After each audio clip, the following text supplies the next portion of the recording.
The wind cut through Harriet Remington's clothes like knives of ice, stealing the breath from her lungs. Snow pelted her face as she ran, each step sinking deep into the fresh powder. Behind her, faint but unmistakable, came the baying of hounds. Hattie's black dress, the only one she owned, worn threadbare from weeks of mourning, caught on a branch, tearing a jagged rip up the side. She barely noticed. Her feet, wrapped in makeshift cloth after losing her right boot, had gone numb hours ago. Blood from her cut soles no longer registered as pain, just another part of the burning cold consuming her. She paused behind a massive pine, pressing her back against its rough bark, struggling to control her ragged breathing. The Wyoming wilderness stretched endlessly around her, a sea of white beneath a moonless sky. She strained her eyes against the darkness, searching for any shelter, any respite from the blizzard's fury. The dog's howls grew closer. "Find the witch!" a man's voice bellowed in the distance. "The cursed widow can't have gone far in this storm." Hattie closed her eyes briefly. 24 years old and already branded. The widow, the outsider, the bearer of misfortune. A lifetime of careful manners and quiet dignity had meant nothing to the people of Sagebrush Creek once Nathan was gone. A gust of wind stronger than the others pushed her forward, as if nature itself were urging her to keep moving. Through the swirling snow, something caught her eye, a faint golden glow in the distance. A light, hope and desperation surged through her frozen limbs. Shelter, warmth, perhaps even mercy. She half ran, half stumbled toward the light, her strength fading with every step. The snow was falling so heavily now that she could barely see 3 feet ahead. The light disappeared and reappeared as the wind shifted the curtains of white, like a lighthouse beacon in a storm. When she finally reached the small clearing, she found a cabin nestled against the mountainside. Smoke curled from its chimney, disappearing into the night. It was sturdier than most, built of thick logs with a sloped roof designed to shed snow. Hattie collapsed against the door, her frost-numbed fingers barely able to form a fist to knock. The sound was pitiful, even to her ears, hardly audible above the howling wind. No response came from within. The dog's barking drew closer. Desperation overcame propriety. With the last of her strength, Hattie pushed against the door. To her surprise, it swung inward. She stumbled inside, closing the door behind her and leaning against it, gasping for breath. Warmth enveloped her like an embrace, so intense it burned her frozen skin. The cabin was lit by a single oil lamp and the glow from a well-tended fire. It was neat and organized, with shelves of books lining one wall, a small kitchen area, and a bed in the corner. Everything in its place. The metallic click of a gun being cocked froze her in place. "Don't move." The voice was deep, rough with disuse, like stones rolling over each other. Hattie raised her gaze to find herself staring into eyes as cold and blue as a winter sky. A man stood across the room, rifle aimed squarely at her chest. He was tall and broad-shouldered, with a thick beard peppered with gray. A long scar ran from his right temple down across his cheek, disappearing into his beard. His face was weathered, but not old, perhaps early 40s. "Get out," he said, each word precise and deliberate. Outside, the wind howled louder. The distant barking of dogs floated on the gale. "Please," Hattie whispered, her voice cracking. "Kill me if you must, but don't send me back into that storm." Something flickered in the man's eyes. Recognition, perhaps, of the desperation in hers. He glanced toward the window where snow was piling against the glass, then back to her trembling form. For a long moment, neither moved. Then, with deliberate slowness, the man lowered his rifle. A particularly vicious gust rattled the windows. The distant barking grew momentarily louder, then faded as the wind changed direction. The man crossed to the window, peering out into the darkness. His profile in the lamplight was sharp and severe. Without looking at her, he spoke. "One night, you leave at first light." Hattie's knees finally gave way. She slid down against the door until she sat on the rough wooden floor, too exhausted to even express gratitude. The warmth of the cabin wrapped around her, and darkness began to creep in at the edges of her vision. The last thing she saw before consciousness slipped away was the man carefully setting his rifle aside and taking a step toward her, his expression unreadable. 1 week earlier, Hattie had stood alone beside a fresh grave, her black dress whipping around her legs in the bitter wind. The cemetery of Sagebrush Creek sat on a small hill overlooking the town, a patch of barren earth where the wind seemed to blow colder than anywhere else. Nathan Remington's grave was marked by a simple wooden cross, hastily made. No proper headstone, those had to be ordered from Cheyenne, and Hattie had no money for such luxuries. In time, the cross would weather and rot, just like everything else in this harsh land. The few townspeople who had bothered to attend the burial had already retreated to their homes and businesses. Their duty to the dead was complete. 15 minutes of standing with bowed heads was sufficient respect for a man they had barely tolerated in life. Hattie remained a solitary figure against the vast Wyoming sky. She didn't cry. Her tears had dried up days ago, leaving only a hollow ache where her heart used to be. Nathan had been a dreamer, an idealist. They had come west from Philadelphia with visions of building something of their own, away from the suffocating propriety of her family and the limited opportunities of the East.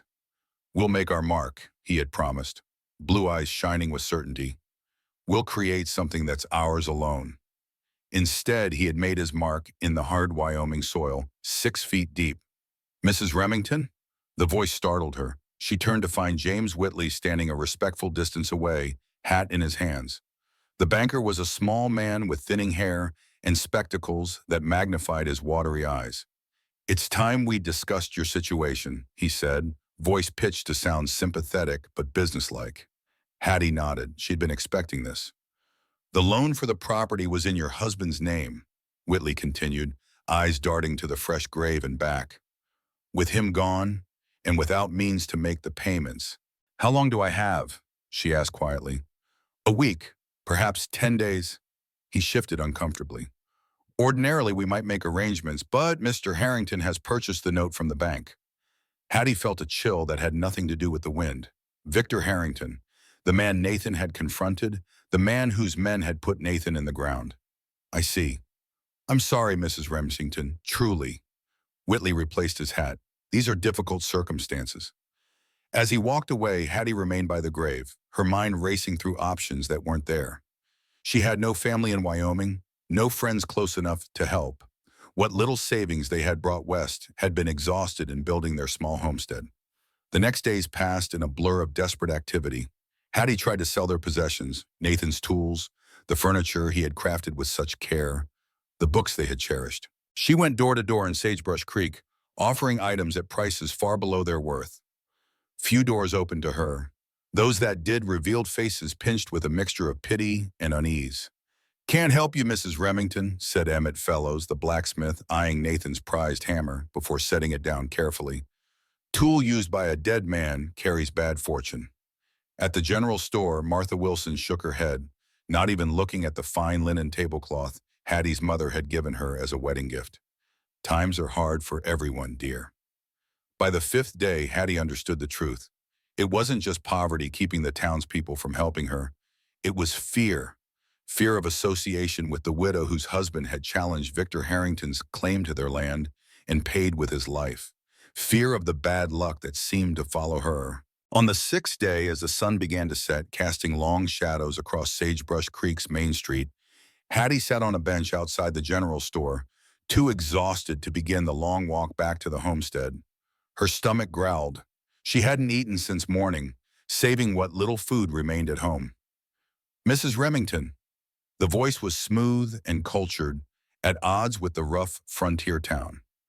Hattie looked up to find Victor Harrington standing before her. He was tall and broad-shouldered, dressed in a fine wool coat that must have cost more than everything Hattie owned. His face was lined with age, perhaps 55, but handsome in a severe way. Gray hair was neatly combed beneath an expensive hat. He removed the hat now in a gesture of respect that felt more like mockery. "I've heard about your difficulties," he said, voice pitched with practiced concern. "A tragedy, truly." Hattie pulled her worn shawl tighter around her shoulders. She said nothing but met his gaze steadily. "A woman like you shouldn't be left to fend for herself," Harrington continued, his eyes lingering on her face, then traveling down to take in her slender frame. "It isn't right. This is a hard country for a woman alone." Hattie felt a coldness settle in her stomach that had nothing to do with hunger. She had seen that look before, in the eyes of men who saw vulnerability as opportunity, who measured a woman's worth by what she could provide them. "I can offer you a solution," Harrington said, stepping closer. The smell of expensive cologne and whiskey enveloped her. "I have a large house with many rooms requiring attention. You would have a roof over your head, food, protection." The word hung in the air between them. Protection. It wasn't employment he was offering. It was ownership.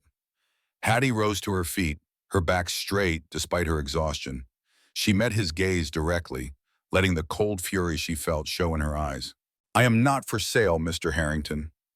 His smile faltered, replaced by a flicker of irritation that he quickly masked. "You mistake my generosity for something else, Mrs. Remington." His voice hardened slightly. "It's a kind offer, the only one you are likely to receive." He replaced his hat, adjusting it carefully. "Think on it. When you're sleeping in a ditch, my offer might seem more appealing." As he walked away, Hattie remained standing, her heart pounding. She had made an enemy of a powerful man. Again. But some prices were too high to pay, even for survival. That night, when she returned to the small hotel where she had taken a room after selling most of their possessions from the homestead, the owner was waiting for her. "I'm sorry, Mrs. Remington," he said, not meeting her eyes. "We need the room. You'll have to find other accommodations." "It's paid through tomorrow," Hattie protested. The man shuffled uncomfortably. "Your money's on the counter there. Please collect your things." Outside, the first flakes of snow began to fall. Hattie woke to warmth and the crackling of a fire. For a moment, disorientation clouded her mind. Then memory flooded back. The pursuit, the storm, the cabin, the man with the cold blue eyes. She was lying on a bearskin rug before the fireplace, a rough wool blanket draped over her. Her wet clothes had been removed, replaced by an oversized man's shirt that reached her knees. In another circumstance, this might have been scandalous, but Hattie felt only gratitude for the dry warmth. The cabin was small but well-ordered. A cast-iron stove stood in one corner, a narrow bed in another. Shelves lined the walls, filled with books, more books than Hattie had seen since leaving Philadelphia. Oddly, many appeared to be medical texts. A small table held neatly arranged instruments that looked surgical in nature. The cabin's owner sat in a wooden chair near the fire, watching her with the same unreadable expression. Up close in the flickering firelight, she could see his face more clearly. The scar running down his cheek was old and white against his tan skin. His beard was neatly trimmed, his hair tied back at the nape of his neck. Despite the rugged appearance, there was something refined in his bearing, a stillness, a precision to his movements. "Your clothes are drying," he said, his voice still rough but quieter now. "You were near frozen." Hattie pushed herself up to sitting, wincing at the pain in her feet. Looking down, she saw they had been bandaged. "Thank you," she said softly. The man nodded once but said nothing more. He rose and moved to the stove, returning with a mug of something steaming. He held it out to her, and Hattie took it carefully. The warmth seeped into her fingers, and the aroma of herbs rose to her nose. "Drink," he instructed. "It will help with the cold." Hattie sipped cautiously. The tea was bitter but not unpleasant, with hints of something she couldn't identify. It warmed her from the inside. They sat in silence for a time, the only sounds the crackling of the fire and the howling of the wind outside. The storm had worsened. Hattie could hear the snow and ice pelting against the cabin walls, could feel the occasional draft that managed to find its way through the well-sealed logs. She studied her host as he gazed into the fire. His hands, resting on his knees, caught her attention. They were not the rough, calloused hands of a trapper or mountain man, though there were scars across the knuckles. The fingers were long and surprisingly elegant. A craftsman's hands, perhaps? Or, "Are you a doctor?" she asked suddenly, the question escaping before she could consider it. His eyes snapped to hers, narrowed with suspicion. "Why do you ask?" Hattie gestured toward the shelves of medical books, the instruments on the table. "Your books, and the way you bandaged my feet, it was well done." For a long moment he simply looked at her, as if weighing something in his mind. Then he shook his head slightly. "I was. Once." He turned back to the fire. "Not anymore." Hattie wanted to ask more, but sensed the door closing on that conversation. Instead, she said, "My name is Harriet Remington. Most call me Hattie." Another long pause, then, "Mason, Mason Reed." Hattie nodded, cradling the warm mug between her hands. "Thank you for taking me in, Mr. Reed. I won't trouble you beyond morning." Mason's gaze remained on the fire. "Those men hunting you, what did you do?" The question held no judgment, merely curiosity. Still, Hattie felt a flare of indignation. "I refuse to be property," she said, her voice sharper than intended. A powerful man decided that was an insult. Mason looked at her then, his blue eyes reflecting the firelight. For the first time, something like understanding crossed his features. "There are wounds that can't be seen, aren't there?" he said quietly. The simple observation, delivered without pity or condescension, undid something in Hattie. Tears welled in her eyes for the first time in days. She blinked them back, unwilling to appear weaker than she already did. "Yes," she whispered, "there are." Mason rose abruptly, moving to the small kitchen area. "You should eat something, then rest." He brought her a wooden bowl of stew, simple fare but the most welcome meal Hattie had had in weeks. She ate slowly, savoring each bite, aware of Mason watching her from his chair. When she finished, exhaustion settled over her again. The warmth, the food, the relative safety, all conspired to remind her body of how long it had been fighting. "Sleep," Mason said, taking the empty bowl. "The storm won't pass before morning." Hattie settled back onto the bearskin rug, pulling the blanket up to her chin. As her eyes grew heavy, she noticed Mason adding wood to the fire, his movements quiet and precise. "Mr. Reed," she murmured, already half asleep. He paused, looking over at her. "Thank you." He nodded once, then returned to his task. Hattie drifted into sleep, the first peaceful rest she'd had since Nathan's death. But peace didn't last. Dreams came, fragmented, terrifying. Nathan calling her name, the thunder of gunshots, blood on her hands. But something was wrong. The memories were twisted, changed. In her dream, she wasn't at home when Nathan was shot. She was somewhere else, running through snow, hearing the shots from a distance. She woke with a cry, sitting bolt upright, heart pounding. The cabin was dark except for the glow of banked coals in the fireplace. Outside, the storm continued its assault. For a moment, Hattie was disoriented, unsure where reality ended and dreams began. "Just a nightmare," came Mason's voice from the darkness. He was sitting in his chair, apparently having not gone to bed. "You're safe." Hattie pressed a hand to her racing heart. "I'm sorry if I woke you. I wasn't sleeping." In the dim light, she could just make out his silhouette. He hadn't moved, hadn't approached to comfort her, yet somehow his presence was reassuring. A steady point in a world that had become unmoored. Hattie lay back down, pulling the blanket, now warmer and thicker than she remembered, more tightly around her. As she drifted back toward sleep, she realized Mason must have placed a second blanket over her while she slept. Small kindnesses from a man who seemed to want no connection.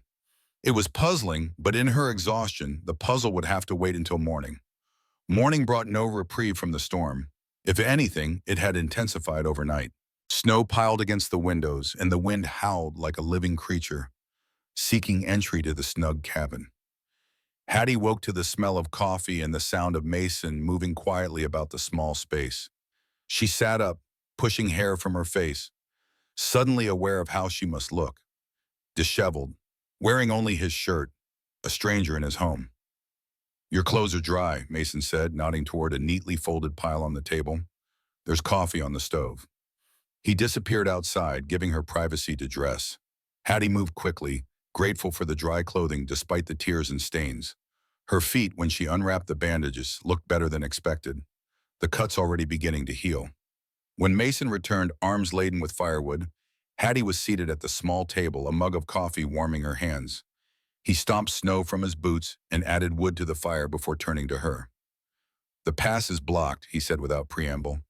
"Snow's 3 feet deep in places. You won't be leaving today." Hattie's heart sank. She had imposed on this stranger's hospitality already, and now she would be forced to extend that imposition. "I'm sorry," she said. "I don't want to be a burden." Mason shrugged, removing his heavy coat. "Can't control the weather." He moved to the stove, serving himself coffee before sitting across from her at the table. For a few minutes, they drank in silence, the howling of the wind the only sound. Finally, Hattie spoke. I can work for my keep. I noticed your floor could use scrubbing, and surely there are other tasks I could help with. Mason studied her over the rim of his mug.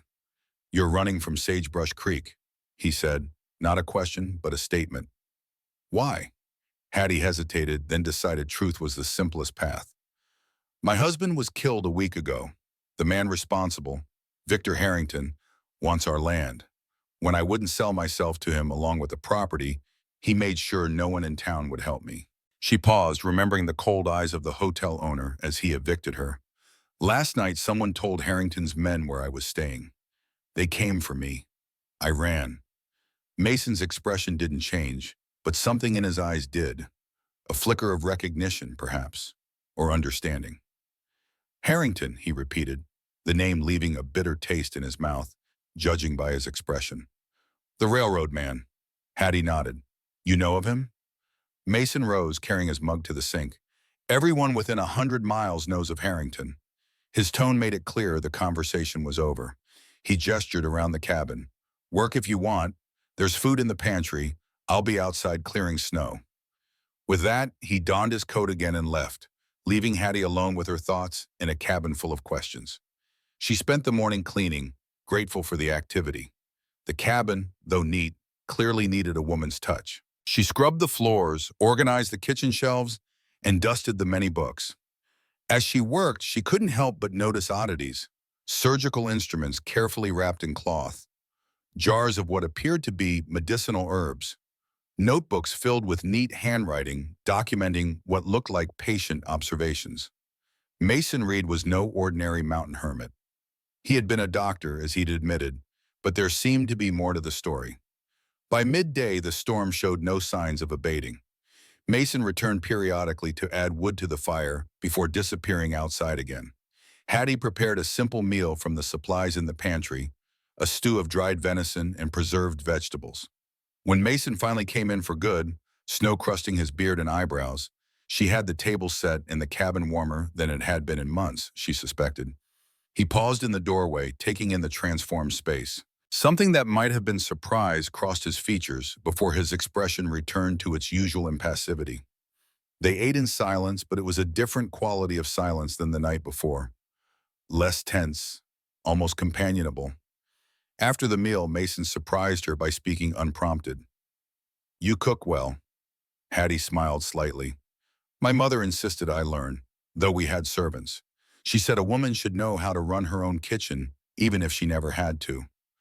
Mason nodded, then rose to clean his plate. Hattie remained at the table, watching him move about the small kitchen with efficient grace. Again, she was struck by the duality of the man, the rugged exterior housing something refined, educated. You were more than just a doctor, weren't you? She asked suddenly. Mason's hands stilled for a moment before he continued washing his plate. What makes you say that? Hattie gestured toward the bookshelves. Your collection. Some of those texts are rare, expensive. And your instruments, they're high quality, from Europe if I'm not mistaken. She'd grown up among Philadelphia's upper class. She recognized quality when she saw it. Mason dried his hands carefully on a towel before turning to face her. His expression was guarded, but not hostile.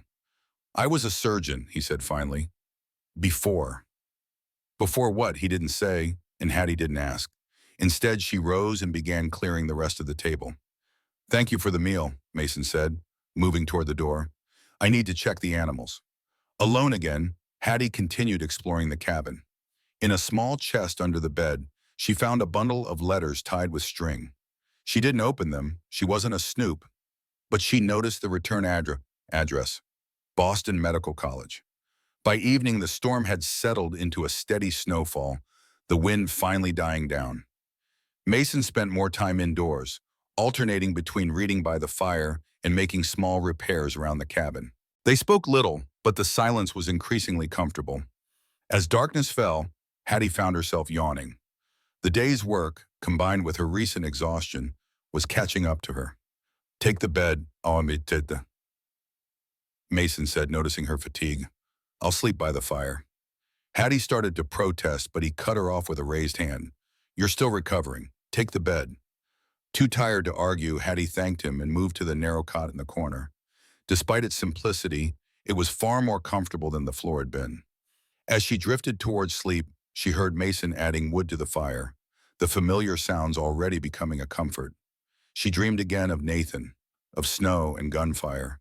But this time, when she woke with a cusp in the darkest part of night, she found a glass of water beside the bed, and Mason's coat draped over her for extra warmth. In the morning, the storm had passed, but the snow it left behind made travel impossible.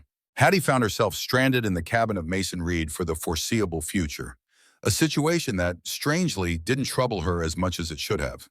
3 days after the storm, as Hattie was hanging freshly washed linens by the fire to dry, a knock came at the door. She froze, eyes darting to Mason, who was cleaning his rifle at the table. He set the weapon aside and moved to the door, gesturing for Hattie to stay back. His hand went to a pistol at his belt as he called out, "Who's there?" "It's Jesse, Doc," came a woman's voice. "Thomas has the fever again." Mason visibly relaxed, lowering his hand from his weapon. He opened the door to reveal a middle-aged Native American woman, bundled against the cold, her dark eyes alert and intelligent. She stepped inside, stamping snow from her boots, then stopped short at the sight of Hattie. Surprise registered on her face, but she quickly masked it, nodding a greeting. "This is Mrs. Remington," Mason said, his tone neutral. "She was caught in the storm." If Jessie found anything unusual about Hattie's presence, she didn't show it. "The mountain welcomes you," she said simply. Mason moved to a cabinet, removing several glass jars. "How long has Thomas been fevered?" he asked as he worked, measuring dried herbs into a small cloth bag. "2 days," Jessie replied. "It started after he went ice fishing. The old cough came back." Mason nodded, continuing his preparations. Hattie watched, fascinated, as his hands moved with practiced precision, measuring and mixing various substances. This was clearly a man who had spent years honing his medical craft. "Steep this in hot water 3 times daily," he instructed, handing the packet to Jessie. "Make sure he drinks all of it. If the fever hasn't broken by tomorrow, bring him here." Jessie took the medicine, tucking it carefully into her coat. She looked at Mason with obvious respect. "Thank you, Doc. The people in town don't treat Indians, especially not in winter." Mason waved away her thanks. "How are things in the valley?" Jessie's expression grew somber. "Not good. Harrington's men are everywhere asking questions. They're looking for someone." Her eyes flickered briefly to Hattie. "A woman?" Jessie nodded. "They say she stole important papers. That she's dangerous."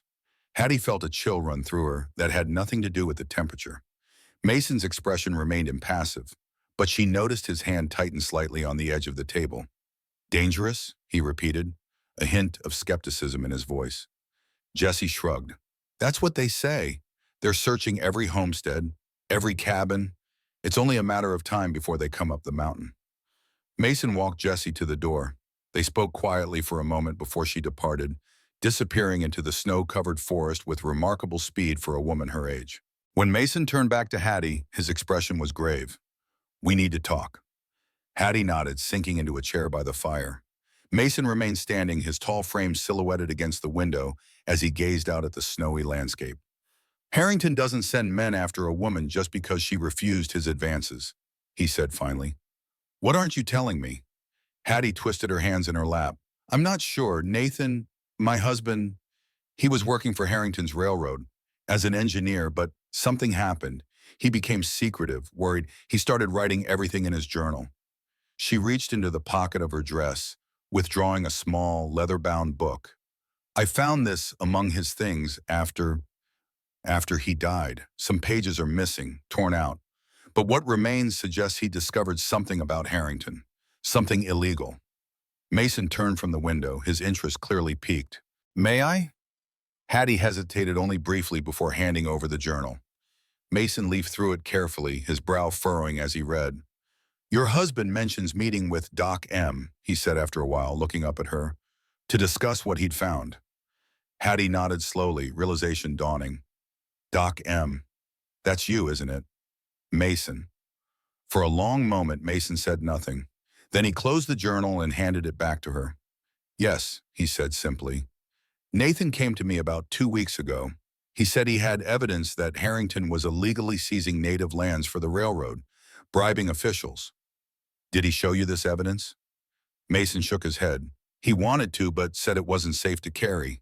He was going to bring it later. A shadow passed over his features. He never returned.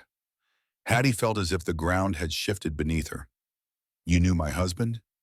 Not well, Mason admitted. He sought me out after hearing from Jesse that I help people Harrington has hurt. I was supposed to examine his evidence and help him contact the federal marshal. He paused, and for the first time since she'd met him, real emotion showed on his face. Regret, perhaps, or guilt. If Harrington's men are searching for you this intently, he continued, they must believe you have whatever evidence Nathan collected. Hattie clutched the journal tighter. But I don't. I've never seen it. Unless... She flipped through the pages, stopping at an entry with a cryptic notation.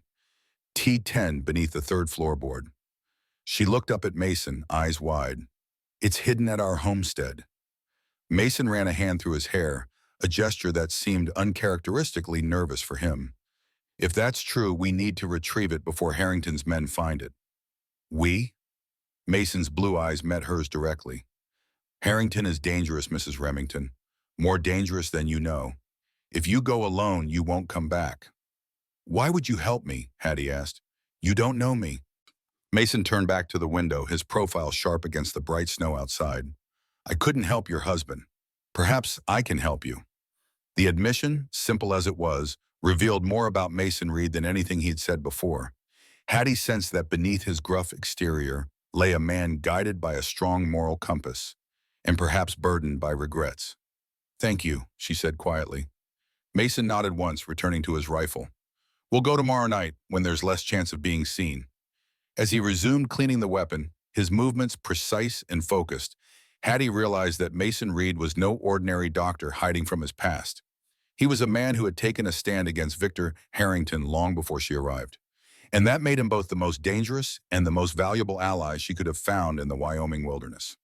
The day before their planned expedition to the homestead passed with a tense undercurrent of preparation. Mason checked and rechecked his weapons, packed supplies into a small rucksack, and spent hours studying the terrain from his cabin's small window, as if memorizing every shadow and drift.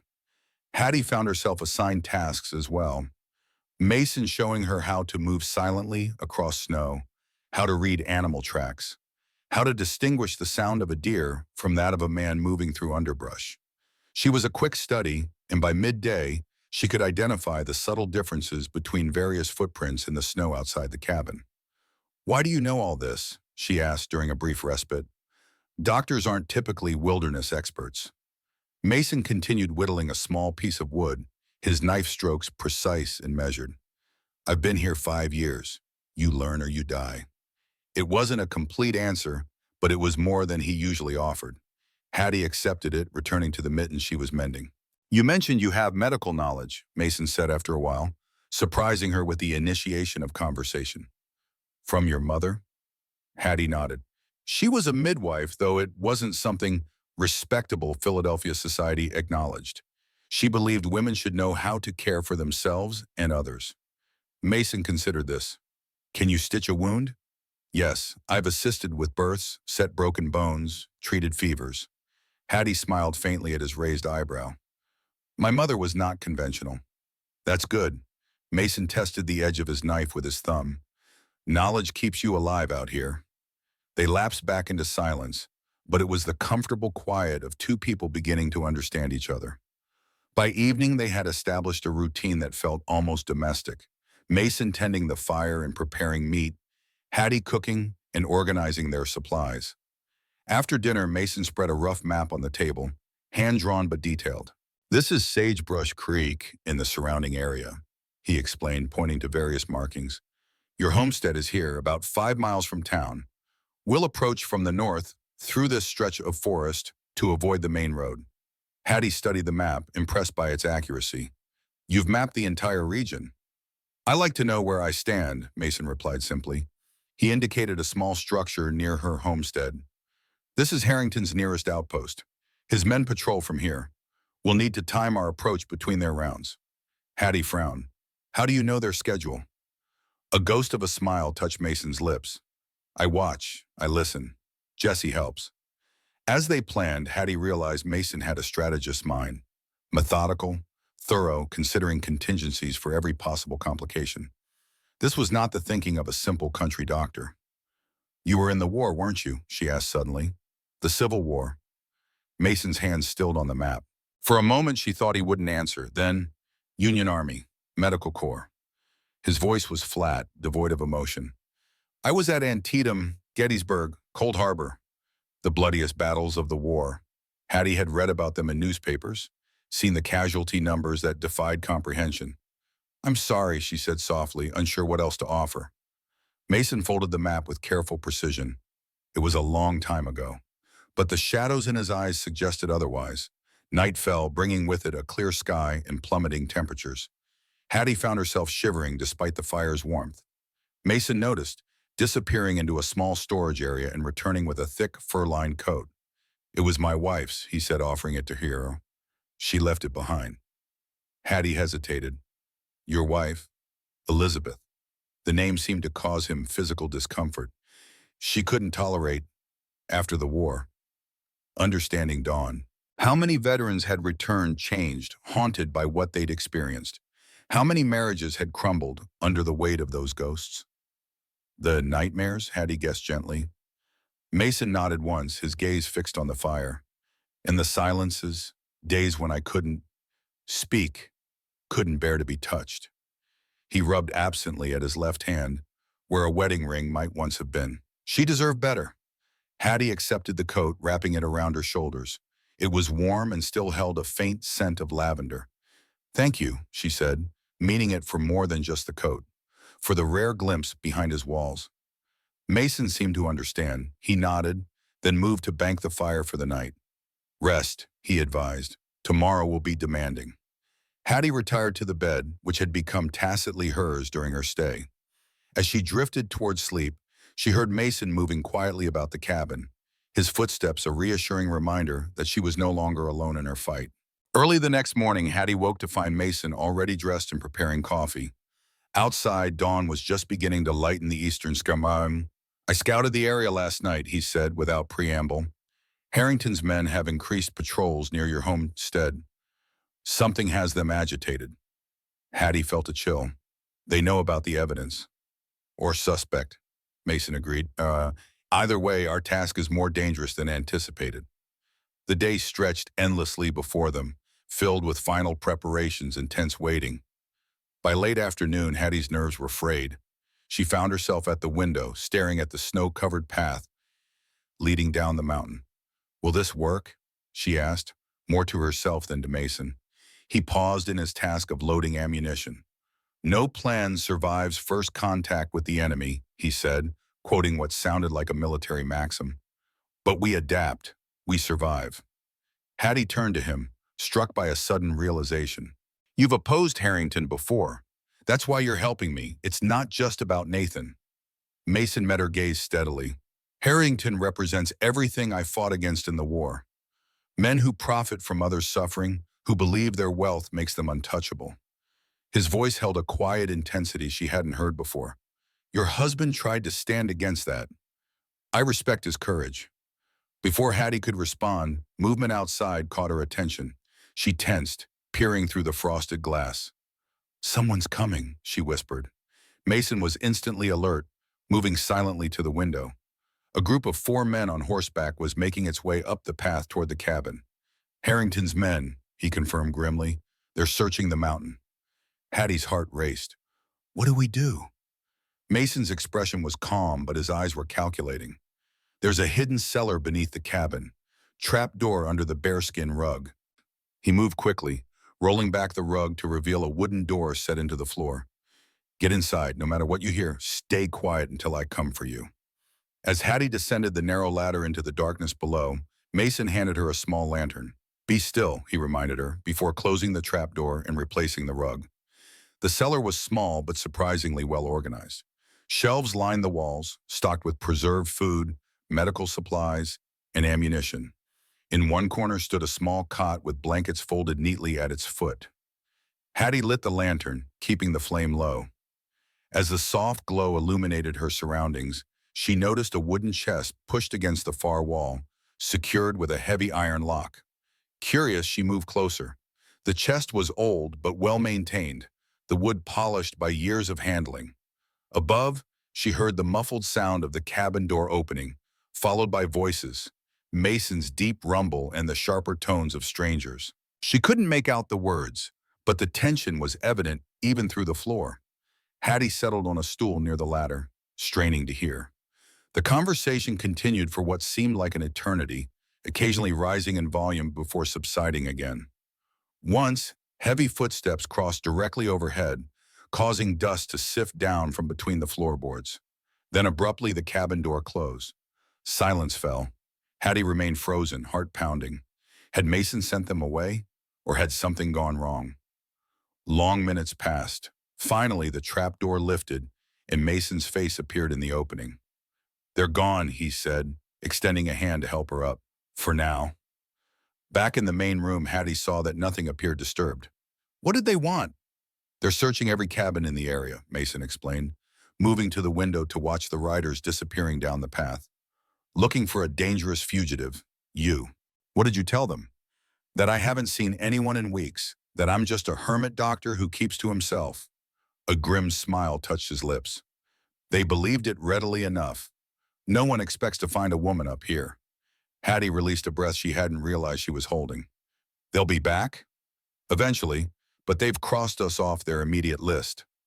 Mason turned from the window. "This changes our plans. We need to move tonight while they're focused elsewhere."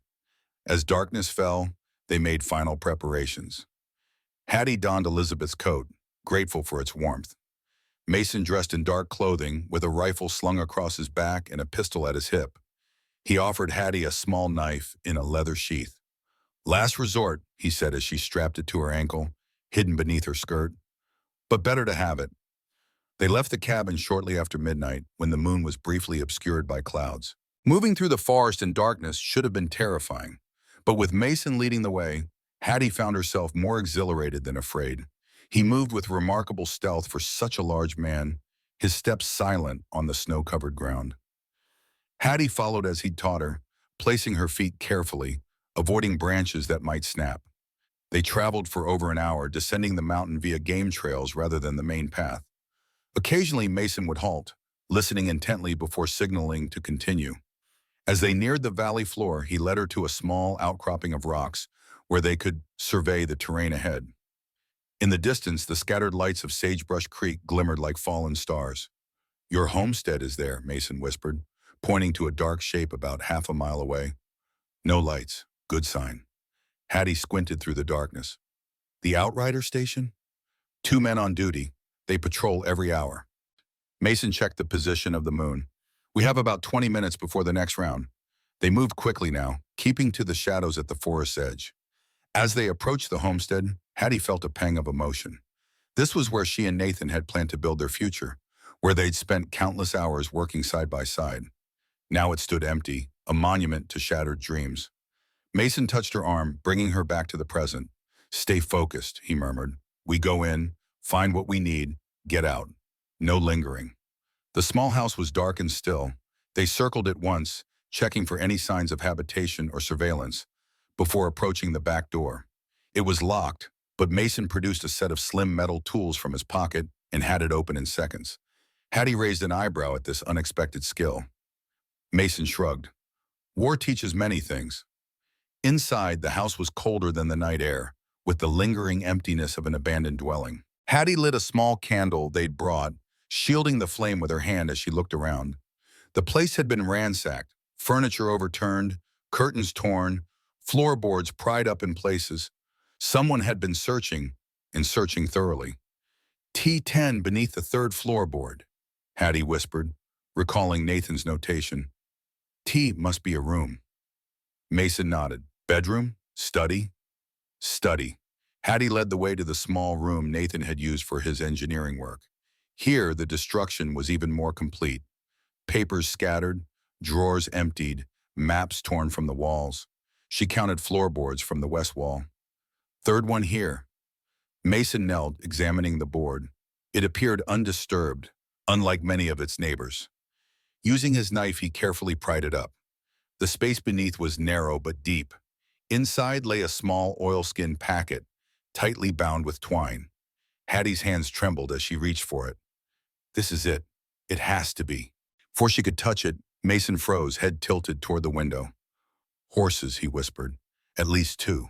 Coming fast. Hattie quickly retrieved the packet, tucking it inside her coat as Mason replaced the floorboard. He extinguished their candle with a pinch of his fingers, plunging them into darkness. Back door, he murmured, guiding her with a hand on her elbow. Stay low. Move quick. They slipped out just as hoofbeats approached the front of the house.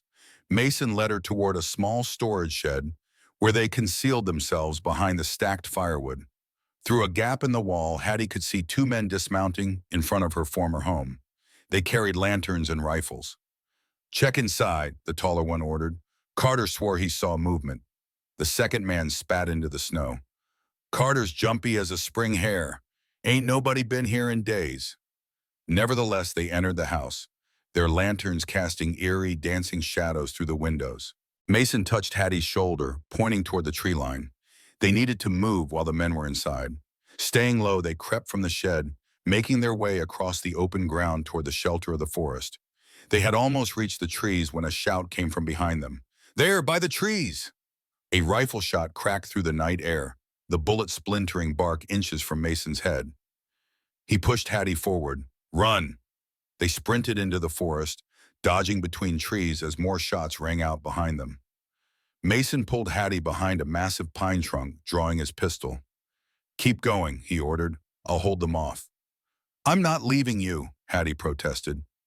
Mason's eyes, barely visible in the darkness, were hard. The evidence is what matters. Get it to safety. Before Hattie could argue further, Mason stepped out from behind the tree and fired two shots in quick succession. A cry of pain told her he'd hit his target. Go, he insisted, pushing her deeper into the forest. Heart pounding, Hattie ran, following the path they'd taken earlier. Behind her, more shots echoed through the trees, followed by shouting. Then silence. She paused, listening desperately for any sign of pursuit. Nothing. What had happened to Mason? Was he captured? Wounded? The thought of leaving him behind filled her with sick dread, but she knew he was right. The evidence was paramount. It was what Nathan had died for. Clutching the oilskin packet tightly, Hattie continued toward the mountain, moving as quietly as she could while maintaining speed.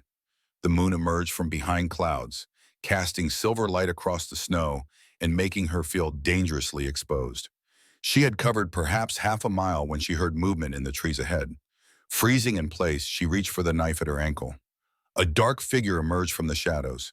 Even before he spoke, she recognized Mason's distinctive silhouette. It's me, he whispered. Are you hurt? Relief flooded through her. No, you? Grazed my arm, nothing serious. In the moonlight, she could see a dark stain on his left sleeve. We need to move. They'll bring more men. They traveled swiftly but cautiously, taking a different route back to the cabin. Mason set a punishing pace, clearly concerned about pursuit. Twice they stopped to listen for followers, but if Harrington's men were tracking them, they were too far behind to hear. It was nearly dawn when they finally reached the cabin. Once inside, Mason barred the door and checked all the windows before allowing himself to relax slightly. Let me see your arm, Hattie said, lighting a lamp. Mason sat at the table, removing his coat and rolling up his sleeve to reveal a bloody furrow across his bicep. Clean through, he noted clinically. No bullet to remove. Hattie gathered water and medical supplies. As she cleaned the wound, she was struck by the number of scars already marking his body, some surgical in precision, others jagged and vicious. The war? She asked quietly, nodding to a particularly savage-looking scar on his shoulder. Some. Mason's voice was distant. Not all. Hattie bandaged the fresh wound carefully. Thank you for coming back for me. You could have escaped on your own. Mason looked at her directly, his blue eyes intense in the lamplight. I wouldn't leave you out there alone. The simple declaration warmed Hattie more than she expected. When had anyone last put her safety above their own? Even Nathan, for all his love, had placed his principles first. Confronting Harrington had been more important than staying alive for her. With Mason's wound tended, they turned their attention to the oilskin packet. Hattie untied the twine with trembling fingers, and carefully unwrapped the covering. Inside were several folded papers, along with a small leather notebook. Mason lit additional lamps as Hattie spread the documents on the table. "My God," she breathed as she examined the contents. There were maps showing Harrington's railroad route cutting directly through Native American treaty lands, letters between Harrington and government officials discussing bribes, and most damning of all, financial records showing large payments to a special labor force, with names and ages of young women. "He's not just stealing land," Mason said grimly. "He's involved in human trafficking, using the railroad to transport women." Hattie felt ill. "All these names, these are missing women?" Mason nodded, his expression hard. "The railroad gives him perfect cover. No one questions cargo moving in sealed cars." Hattie sank into a chair, overwhelmed by the scope of Harrington's crimes. "No wonder he wants these documents so badly. This would destroy him. And put him in prison for life," Mason added, "if we can get this to federal authorities." They stayed up through the morning, carefully examining every document. Nathan's notebook contained detailed observations, dates, locations, a meticulous record of Harrington's operation built over months of secret investigation. "He was thorough," Mason commented, admiration in his voice. "Your husband was a brave man." "Too brave," Hattie said softly. "He should have been more careful." Mason looked up from the documents, studying her face. "You're angry with him." It wasn't a question, but Hattie answered anyway. He knew how dangerous Harrington was. He knew what would happen if he was caught. But he confronted him anyway. Tears welled in her eyes. "He chose his cause over our future. Over me." Mason was quiet for a long moment. "Some men can't live with injustice," he said finally. "Can't look away once they've seen it. It eats at them until they must act or lose themselves." "Even if it costs them everything?" Hattie asked bitterly. "Especially then." Mason's voice was soft but certain. "Your husband saw evil and stood against it. That's rare, Mrs. Remington. Rarer than you know." Hattie wiped her eyes, embarrassed by her outburst. "I'm sorry, I don't mean to diminish what he did. It's just—" "You're allowed to grieve," Mason said simply. "For him, for your future, for your anger, all of it is valid." His understanding, offered without judgment, broke something open inside Hattie. For the first time since Nathan's death, she allowed herself to truly weep. For her husband, for her lost dreams, for the unfairness of it all. Mason remained silent, offering her the dignity of privacy while staying present. When her tears finally subsided, he pushed a clean handkerchief across the table. "Thank you," she said, drying her eyes. "I hadn't allowed myself that." Mason nodded once, then returned to the documents. "We need to decide what to do with these." They discussed options well into the day. The nearest federal marshal was in Cheyenne, nearly 100 miles away. Sending the evidence by mail was too risky. Harrington had connections throughout the territory. "We need someone we can trust," Mason concluded. "Someone with authority who can't be bought." "Is there such a person?" Hattie asked skeptically. Mason considered. "I've heard of a federal inspector named Warren. He's been investigating corruption along the western railroads. Incorruptible by all accounts." "How do we find him?" "Jessie might know. Her people have contacts throughout the territory." Mason rubbed his beard thoughtfully. "She's due to visit tomorrow for more medicine for her son." Exhaustion finally caught up with them. They secured the documents in Mason's locked chest in the cellar before taking turns sleeping, one always keeping watch in case Harrington's men tracked them to the cabin. Late that afternoon, as Hattie was preparing a simple meal, Mason suddenly stiffened, his gaze fixed on the window. "Someone's coming," he said, reaching for his rifle. "Not Jessie." Hattie moved away from the window, her hand going to the knife she now kept at her waist. Mason positioned himself beside the door, weapon ready. A knock came, 3 rapid taps followed by 2 slower ones. Mason relaxed slightly. "It's all right," he said. "That's a friend." He opened the door to reveal a tall, thin man with a gray beard and spectacles perched on a prominent nose. Despite the cold, he wore only a light jacket over his clothing. "Samuel," Mason greeted him. "You're a long way from town." "Urgent business, Doc," the man replied, stepping inside and stamping snow from his boots. He noticed Hattie and nodded politely. "Ma'am," Mason closed the door. "Samuel Parker, owns the pharmacy in Sagebrush Creek. Samuel, this is Mrs. Remington." Recognition flashed in Parker's eyes. Nathan Remington's widow? The one Harrington's men are hunting?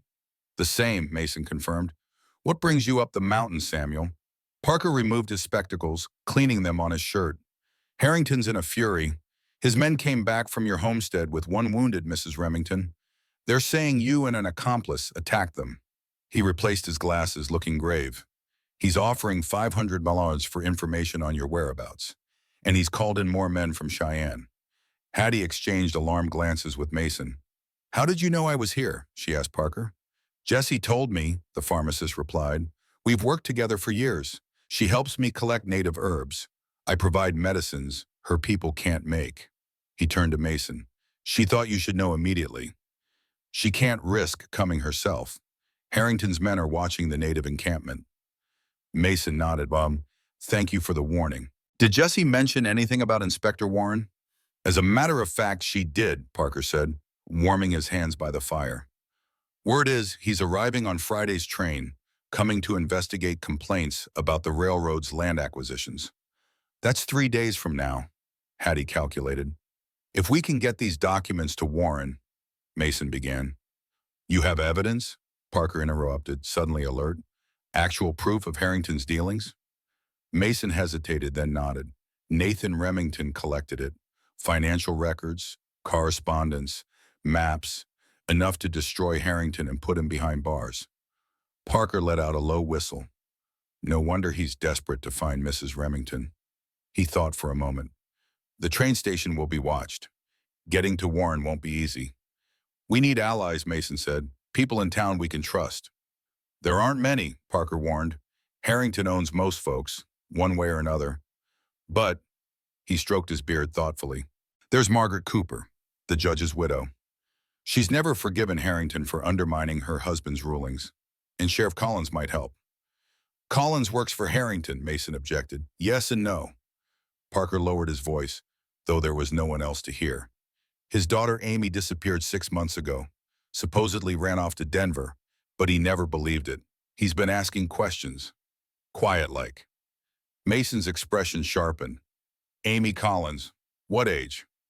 19. Pretty girl, wanted to be an actress. Mason moved to the cellar trap door, returning moments later with the documents. He spread them on the table, finding the list of women's names. Running his finger down the page, he stopped at one entry. Amy Collins, 19, he read, currently at Pine Ridge Holding Facility. Parker's face drained of color. My God, Harrington's behind the missing girls? There have been at least a dozen in the last year from all over the territory. If Collins saw this, Mason began, he'd turn on Harrington in a heartbeat, Parker finished. Family means everything to John Collins. They talked late into the evening, developing a plan. Parker would return to town and make discreet contact with Margaret Cooper and, if possible, Sheriff Collins. They would create a diversion at the station on Friday, allowing Mason and Hattie to approach Inspector Warren before Harrington's men could intercept him. It's risky, Parker admitted. If anyone betrays us. We have no choice, Hattie said firmly. Nathan died for this evidence. I won't let that be in vain. Parker nodded, respect evident in his eyes. You're a brave woman, Mrs. Remington. Your husband would be proud. After Parker departed, promising to send word through Jessie when arrangements were made, Mason and Hattie sat by the fire in contemplative silence. Do you think it will work? Hattie finally asked. Mason stared into the flames. Plans rarely survive unchanged. But we have something Harrington doesn't. What's that? Nothing left to lose. Mason's eyes, reflecting the firelight, were fierce. Men like Harrington always believe others will fold because they have too much to lose. They never understand that taking everything from someone makes them more dangerous, not less. The conviction in his voice stirred something in Hattie, a resolve that had been buried beneath grief and fear. You're right, she said, straightening her shoulders. I have nothing left to lose, and everything to fight for. As night deepened around the cabin, they prepared for the coming confrontation, each drawing strength from the other's determination. For the first time since Nathan's death, Hattie felt a sense of purpose and an unexpected bond with the solitary doctor who had become her most unlikely ally. Morning brought a fresh dusting of snow and an uncomfortable realization. They were running low on supplies. Mason took inventory of their provisions, his expression grim. "We have enough for 2 days, maybe 3 if we're careful," he reported. "Not enough to wait for Friday."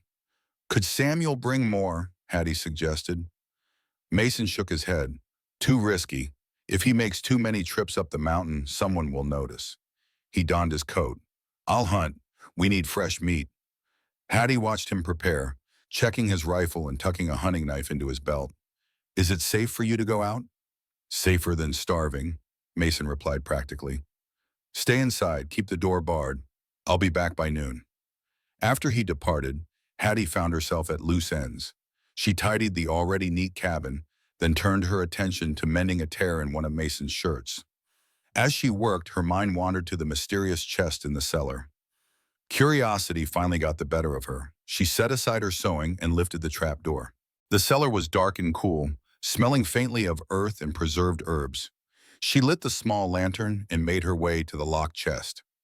It was solid oak with iron banding, the kind used by military officers to transport important documents. The lock was heavy and well-crafted.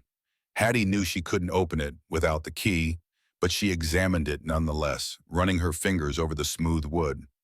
As she did, her nail caught on something beneath the chest. Kneeling, she peered underneath and discovered a small key taped to the bottom.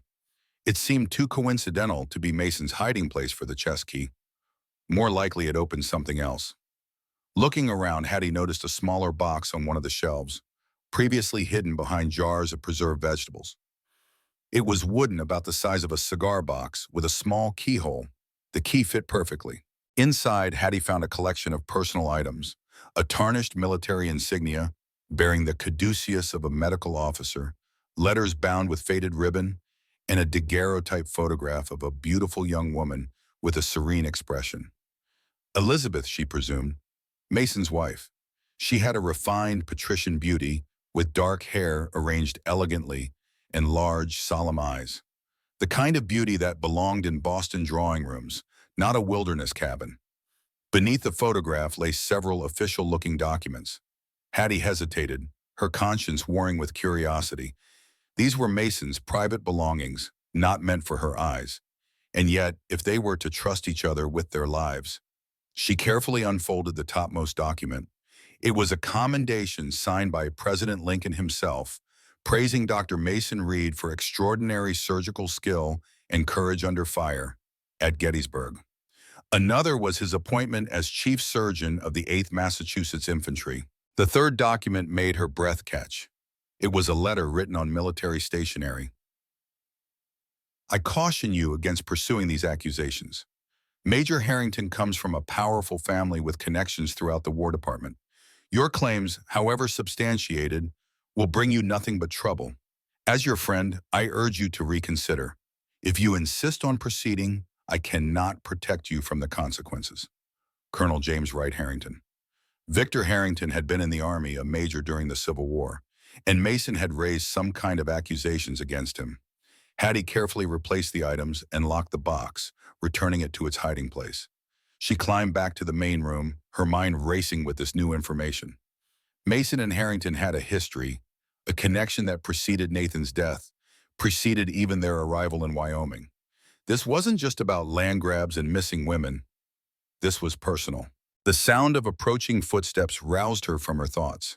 She moved to the window, relieved to see Mason returning, a brace of rabbits slung over his shoulder. She unbarred the door to admit him.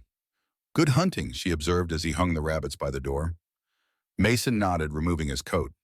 "They'll do for now. I've set snares that might yield more by evening." He paused, studying her face. "Is something wrong?" Hattie hesitated, then decided honesty was necessary. "I found the box in your cellar, the letter from Colonel Wright about Harrington."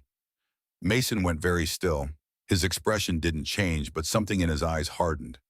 "You went through my personal belongings." It wasn't a question, but Hattie answered anyway. "Yes, I'm sorry for the invasion of privacy, but I'm not sorry for knowing the truth." She met his gaze directly. "You and Harrington have history. I deserve to know what kind." For a long moment, Mason said nothing. Then he moved to the stove, putting water on to boil as if they were discussing nothing more significant than the weather. Harrington was my commanding officer briefly during 63, he said finally, his voice carefully neutral. He was in charge of medical supplies for our regiment. Mason measured coffee into the pot with precise movements. Supplies began disappearing. Medicines, surgical instruments, morphine. I investigated and discovered Harrington was selling them on the black market, to Confederate agents in some cases. He turned to face her. I reported him, gathered evidence, presented it to my superior officers. A bitter smile touched his lips. As the letter suggests, it didn't matter. Harrington's family had connections in Washington. The accusations were buried. What happened?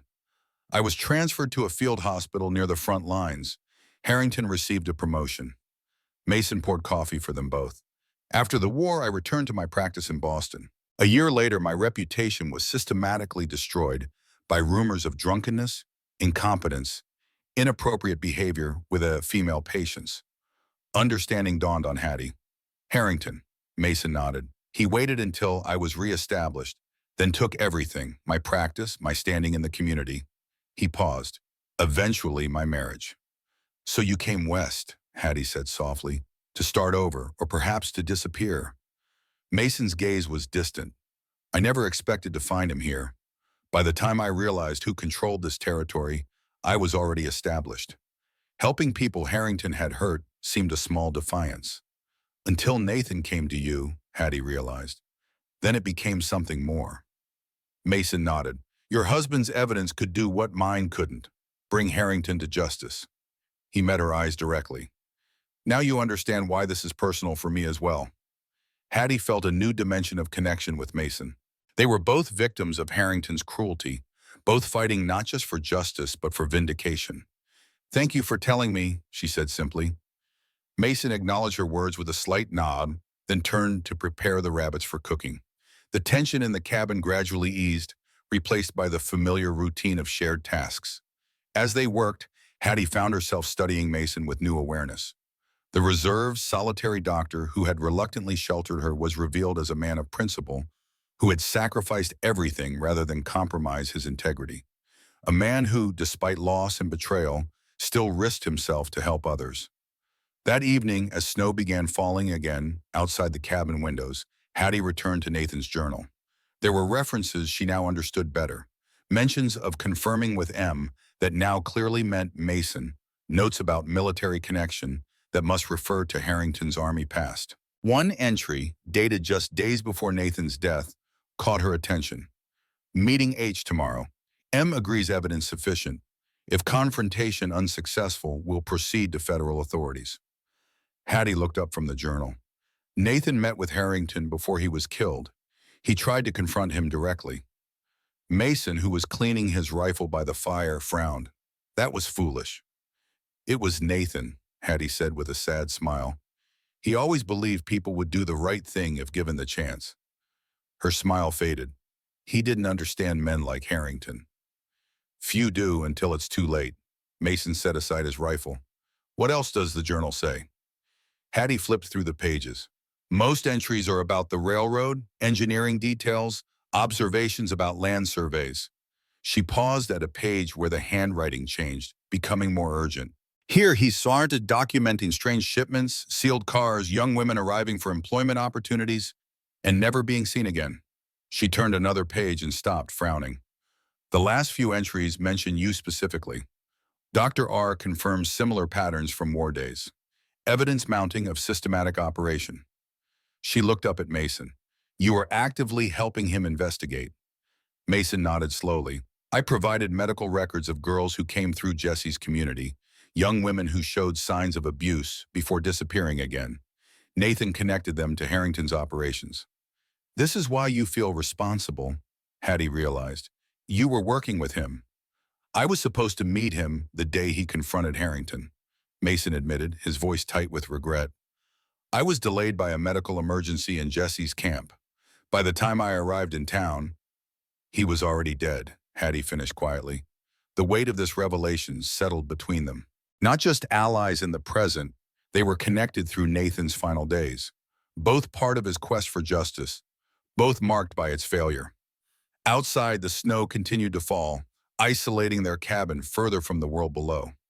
Inside, a new understanding deepened between the widow and the doctor, bound now not just by common purpose, but by shared history and mutual loss. The Sagebrush Creek train station was a modest wooden structure with a slate roof and a covered platform. On one side stood the main passenger entrance, on the other a larger freight door, where goods were loaded and unloaded. During the summer months, the station bustled with activity, tourists visiting the nearby hot springs, businessmen conducting trade, families arriving to settle in the growing territory. In winter, however, the station saw only the most determined travelers. The twice-weekly train was often the only connection to the outside world when snow closed the mountain passes. Hattie approached cautiously from the east, keeping to alleyways and the shadows of buildings.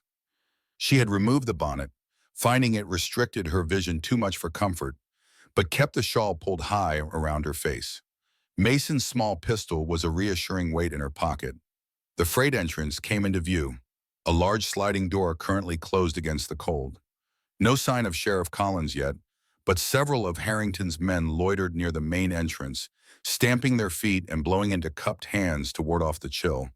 Hattie checked her watch, a delicate timepiece that had been her mother's, one of the few valuables she'd managed to keep. 1:45. Collins should arrive any moment. A muted whistle in the distance announced the approaching train. Harrington's men straightened, suddenly alert. One separated from the group, moving to scan the surroundings.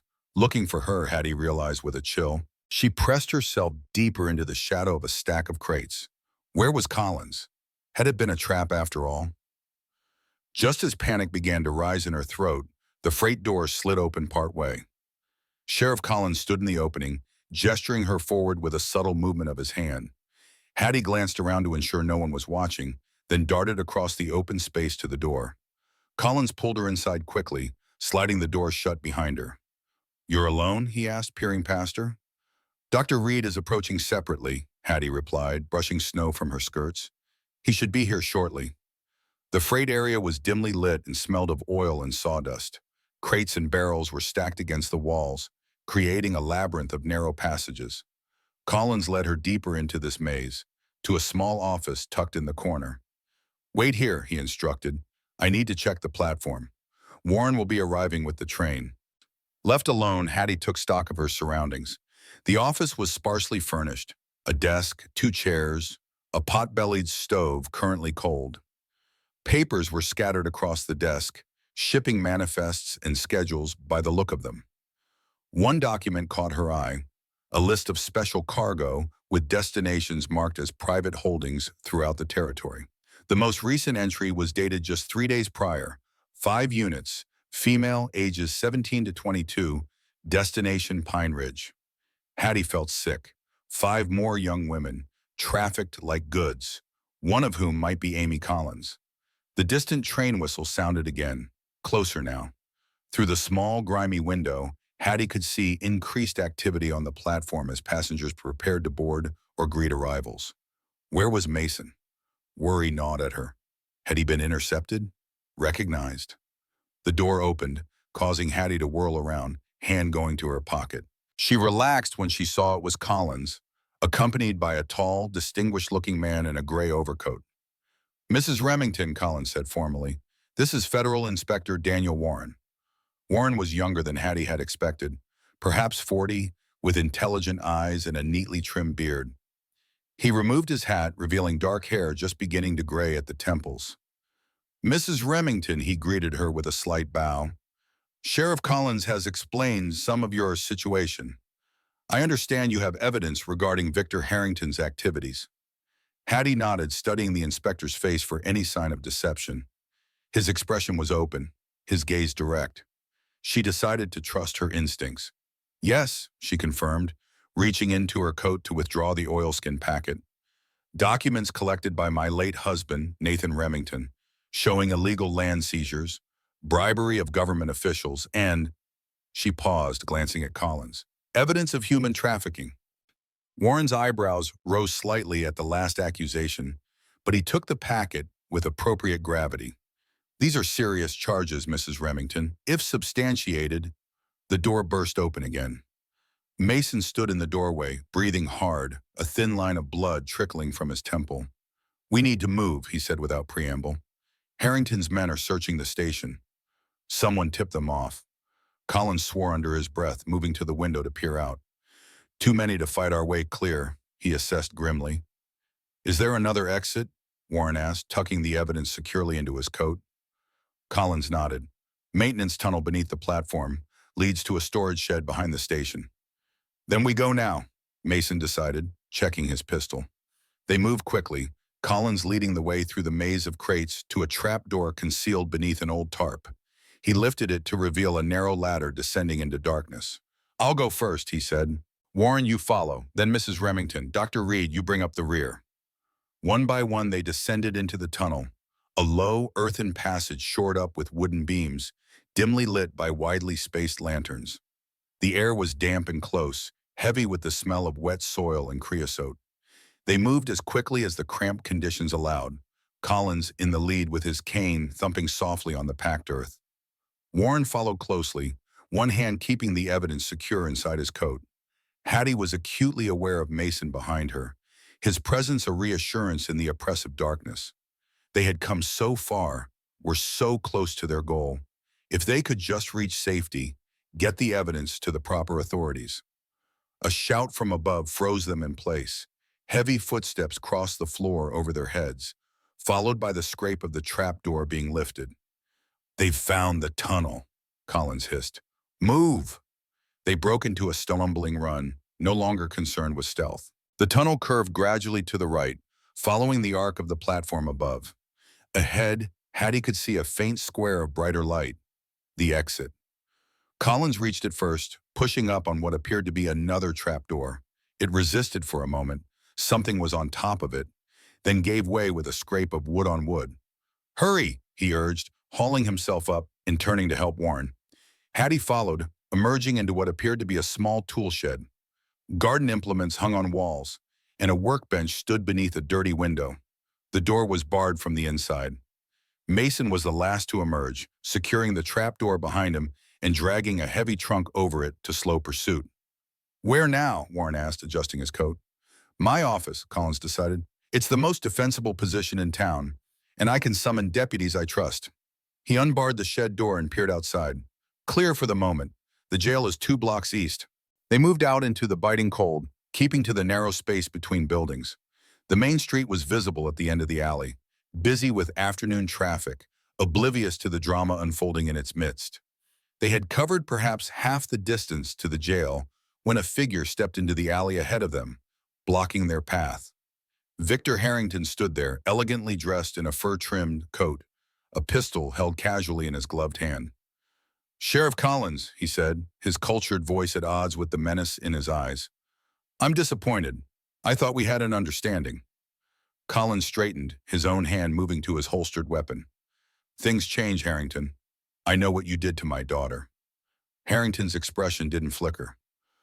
"Unfortunate business, that. The girl had such potential." His cold gaze shifted to Hattie. "Mrs. Remington, how persistent you have proven to be, like your late husband." Mason moved slightly, positioning himself between Hattie and Harrington. "It's over, Harrington. The evidence is already with federal authorities." "Is it?" Harrington's smile was chilling. "Inspector Warren works for me, you fool. Has for years. Isn't that right, Daniel?" All eyes turned to Warren, whose expression remained impassive. "Not anymore, Victor," he said quietly. "There are lines even I won't cross. Trafficking young women is one of them." Fury flashed across Harrington's aristocratic features. "You ungrateful!" The explosion of a gunshot cut off his words. For a heartbeat, no one moved. Then Harrington looked down in bewilderment at the spreading red stain on his expensive coat. Behind him stood Samuel Parker, a smoking shotgun in his trembling hands. "That's for my niece," the pharmacist said, his voice shaking but determined. "And for every other girl you've stolen." Harrington staggered, dropping his pistol as he clutched at the wound in his side. In that moment of distraction, his eyes locked on Hattie with pure hatred. With a sudden burst of desperate strength, Harrington lunged forward, drawing a concealed derringer from his sleeve. "If I fall, so do you," he snarled. Everything seemed to move in slow motion. Mason shouted a warning. Collins reached for his gun. Warren dove for cover. The crack of the derringer was deafening in the narrow alley. Hattie felt a searing burst of pain as the bullet struck her chest just below her left collarbone. The impact knocked her backward, and she collapsed against the cold brick wall. Through a haze of shock, she saw Mason tackle Harrington to the ground. The two men struggled briefly before Collins stepped forward and brought his pistol down hard on Harrington's temple, rendering him unconscious. Hattie! Mason's voice seemed to come from very far away. She was aware of hands lowering her gently to the ground, of Mason's face appearing above her, his blue eyes wide with fear. Chest wound, she heard him say to someone. Near the subclavian artery. We need to get her inside, now. Darkness crept in at the edges of her vision. She tried to speak, to tell Mason that she was cold, so very cold, but her lips wouldn't form the words. The last thing she saw before consciousness slipped away was Mason's face, his expression one of determination mixed with terror. Stay with me, Hattie, he commanded. Don't you dare give up now. Mason Reed had seen death too many times to count. On battlefields strewn with broken bodies, in field hospitals where screams of the wounded formed a hellish chorus, in the quiet suffering of patients beyond his help. But never had death seemed so personal, so utterly unacceptable, as when he carried Hattie's limp form into the sheriff's office. Clear the desk, he ordered, his voice clipped and precise. The voice of the surgeon he once was, not the hermit he had become. Collins swept papers and books to the floor with a single swipe of his arm. Mason laid Hattie down carefully, already assessing the wound with clinical detachment that belied his inner turmoil. The bullets lodged near the subclavian artery, he explained as he cut away Hattie's blood-soaked clothing with a pocket knife. If it shifts, she'll bleed out in minutes. What do you need? Collins asked, his weathered face pale beneath his tan. Hot water, clean cloths, whiskey, the strongest you have, and my medical bag. It's in the storage room where we were hiding. Mason looked up briefly. And someone needs to secure Harrington. Parker and I will handle Harrington, Collins assured him. Warren, get the doctor what he needs. As the men hurried to their tasks, Mason turned his full attention to Hattie. Her skin had taken on the waxy pallor of severe blood loss, her breathing shallow and rapid. The wound was a neat, dark hole just below her collarbone, deceivingly small for the damage it had likely caused internally. He placed gentle fingers against the side of her neck, counting the weak, fluttering pulse. Too fast, body compensating for blood loss. Stay with me, he murmured, more prayer than command. Warren returned with water and cloths. Mason cleaned the wound area quickly, his movements efficient and practiced. Despite years away from medicine. I need better light, he said, not looking up. Collins appeared with an oil lamp, holding it high to illuminate the desk. My deputies have Harrington in a cell, he reported. Parker's keeping watch. He's got your bag. As if summoned by his name, Samuel entered, carrying Mason's worn leather medical bag.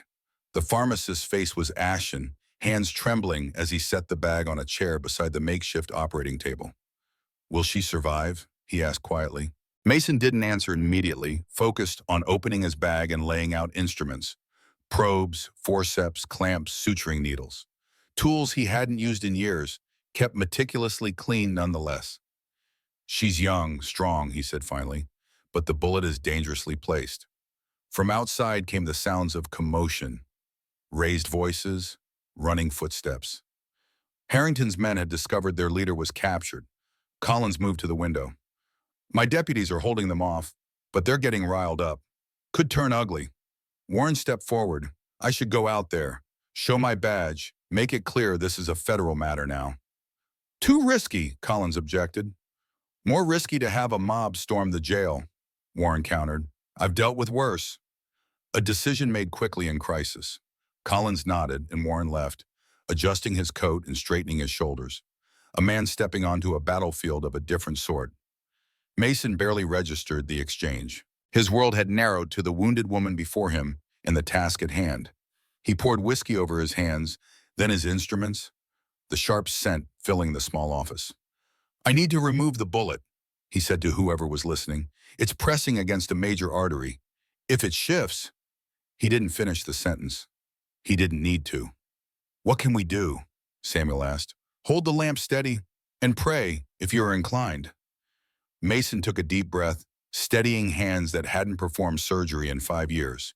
Then, with the precision that had once made him the most sought-after surgeon in Boston, he began.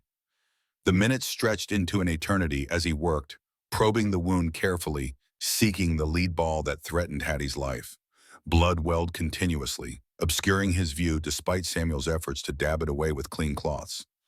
Outside, Warren's authoritative voice could be heard addressing the crowd, but the words were indistinct through the thick walls. Collins stood guard at the door, pistol drawn, ready should the fragile piece break. "There," Mason murmured finally, the tip of his probe touching something hard. "I've found it." With exquisite care, he maneuvered the forceps into the wound, guided more by touch than sight. One wrong move could tear the artery, killing Hattie instantly. Sweat beaded on his forehead despite the cold room, every muscle tense with concentration. The forceps closed around the bullet, slowly with steady hands that belied the turmoil in his mind. Mason extracted the deadly projectile, a small, misshapen lump of lead now stained crimson. "Got it," he breathed, dropping it into a waiting bowl with a soft clink. But there was no time for relief. Blood continued to flow from the wound, faster now with the bullet's removal. "The artery's been nicked," Mason realized, his voice tight. "I need to suture it before she bleeds out." It was the most delicate part of the procedure, stitching a blood vessel barely visible in the inadequate light, with fingers growing stiff from tension and cold. Mason's world contracted further, until nothing existed but the needle, the thread, and the gossamer thin wall of the damaged artery. "Come on, Hattie," he whispered as he worked. "Don't give up. I need you." The words surprised him even as he spoke them. When had this woman, this stranger who had stumbled into his cabin less than 2 weeks ago, become someone he needed? Perhaps it was when she faced down Harrington with quiet courage, or when she tended his wounded arm with gentle competence, or in those silent moments by the fire, when her presence had somehow made his solitary cabin feel like home for the first time in years. The last suture placed, Mason watched anxiously as blood continued to seep for several heartbeats, then slowed, and finally stopped. He released a breath he hadn't realized he was holding. "She'll need blood," he said, more to himself than to Samuel. "Iron, fluids." He worked methodically now, cleaning the wound, applying an antiseptic tincture from his bag, then closing the external wound with neat stitches. His hands moved automatically, muscle memory taking over where conscious thought faltered from exhaustion. As he bandaged the wound, Hattie's eyelids fluttered. A soft moan escaped her lips, the first sound she'd made since being shot. "Hattie?" Mason leaned close, searching her face for signs of returning consciousness. "Can you hear me?" Her eyes opened slowly, unfocused at first, then finding his face. "Mason, child," she whispered, her voice barely audible. "Am I dying?" "Not if I have anything to say about it," he replied, relief making his voice rough. "And I have quite a lot to say on the matter." A ghost of a smile touched her pale lips before her eyes drifted closed again. Not in unconsciousness this time, but the healing sleep her body desperately needed. Mason straightened, suddenly aware of the ache in his back, the trembling in his hands now that the crisis had passed. He turned to find Samuel and Collins watching him with undisguised admiration. "That was," Samuel began, searching for words. "I've never seen anything like it." "You saved her life," Collins said simply. "Not many could have done what you just did." Mason shook his head, deflecting the praise. "She's not out of danger yet. The next few hours will be critical." The door opened, admitting Warren, whose authoritative bearing seemed somewhat diminished by a fresh bruise blooming on his jaw. "Situation contained," he reported. "For now. Had to knock some sense into one of Harrington's more loyal employees." He nodded toward Hattie. "How is she?" "Stable," Mason answered. "But she needs proper care, somewhere warm and quiet." Collins nodded. "I have a place. Small house on the edge of town, seized in a tax sale, not resold yet. It's clean, furnished, private." "Perfect," Mason agreed. "We should move her as soon as she's strong enough." The conversation was interrupted by a commotion outside, different from the angry mob earlier. Female voices, calling questions, demanding answers. Collins moved to the window. "It's Margaret Cooper," he reported, surprise evident in his voice. And she's brought half the women in town with her. Warren opened the door to find an imposing older woman with silver-streaked hair and the bearing of aristocracy leading a group of determined-looking townswomen. Margaret Cooper had been a power in Sagebrush Creek since her husband, the judge, had died 3 years earlier, leaving her his considerable fortune and influence. "Inspector Warren," she greeted him formally. "Sheriff Collins, we've come to assist Mrs. Remington." Behind her, the women carried blankets, baskets of food, medical supplies. Their faces, once set in judgment against Hattie, now showed concern and something like shame. "Word travels fast," Collins observed dryly. "Indeed," Margaret agreed, "especially when it concerns a woman shot while helping bring down the man who's been stealing our daughters." Her gaze moved past the men to where Hattie lay on the desk, pale but breathing. "We'd like to help transport her somewhere more comfortable, and we've brought supplies." Mason exchanged glances with Collins and Warren, a silent conference that ended with a nod from the sheriff. "She needs to be moved carefully," Mason cautioned. "The wound is serious." "We understand, Doctor," Margaret replied with a confidence that suggested experience with illness and injury. "My late husband suffered a gunshot wound during his time on the bench. I nursed him through it." With surprising efficiency, the women organized themselves. A stretcher appeared, presumably borrowed from the town's small clinic. Clean blankets were laid out. 4 strong women positioned themselves as bearers. "We'll take her to the Cooper house," Margaret announced, overriding Collins's suggestion. "It's warm, spacious, and I have a housekeeper who was trained as a nurse during the war." Mason hesitated. "I need to stay with her. Monitor her condition." Margaret's expression softened slightly. "Of course, Doctor. We prepared a room for you as well." As they carefully transferred Hattie to the stretcher, Mason gathered his instruments, repacking his medical bag with the methodical precision that had once been as natural as breathing.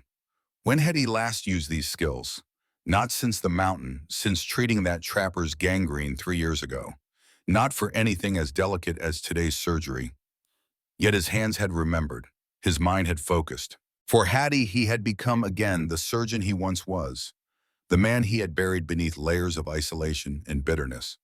As the impromptu procession made its way through the town, Mason walked alongside Hattie's stretcher, one hand resting lightly on her arm, monitoring her pulse. Citizens stopped to watch, rumors already flying about Harrington's arrest, about the federal inspector in town, about the widow Remington who had somehow been at the center of it all. From the shadows between buildings, Mason caught glimpses of familiar faces, Jessie Red Feather among them, watching with dark, knowing eyes. She raised a hand in silent acknowledgement when their gazes met. The Cooper residence was the grandest house in Sagebrush Creek, a 2-story structure of red brick with white columns flanking the entrance. Inside, it was warm and well-appointed, with polished wood floors and fine furnishings that spoke of Eastern refinement. Margaret led them to a large bedroom on the first floor, already prepared with fresh linens and a fire burning in the grate. With practiced care, the women transferred Hattie from the stretcher to the bed. "I'll send for anything else you need, Doctor," Margaret said, as the other women quietly withdrew. "Just ask Mrs. Bellamy, my housekeeper. She'll be checking in regularly." When everyone had gone, Mason sat in a chair beside Hattie's bed, suddenly overwhelmed by the events of the day. He had performed surgery for the first time in years, had helped capture Harrington, had nearly lost Hattie. He reached out, taking her slender hand in his. Her skin was cool, but not cold, her pulse steady if weak. She looked impossibly young and vulnerable in the large bed, her hair spread across the pillow like a dark halo. "Don't stop fighting," he whispered, echoing her words to him that first night in his cabin. "I need you." As darkness fell outside the window, Mason kept his vigil, watching the gentle rise and fall of her chest, feeling each beat of her heart through the pulse in her wrist.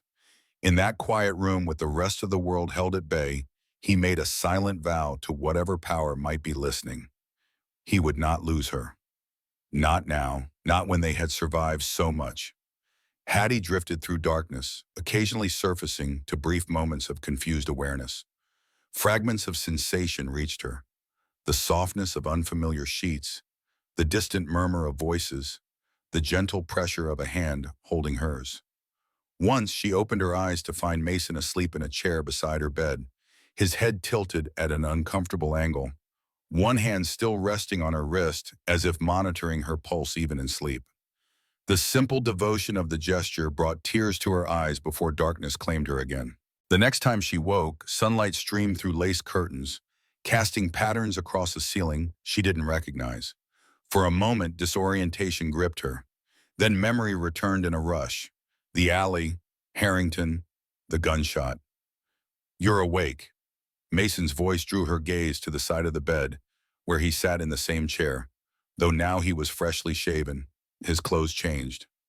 Dark circles beneath his eyes spoke of sleepless nights. "How long?" she asked, her voice a dry whisper. "3 days." He reached for a glass of water on the bedside table, gently supporting her head as she drank.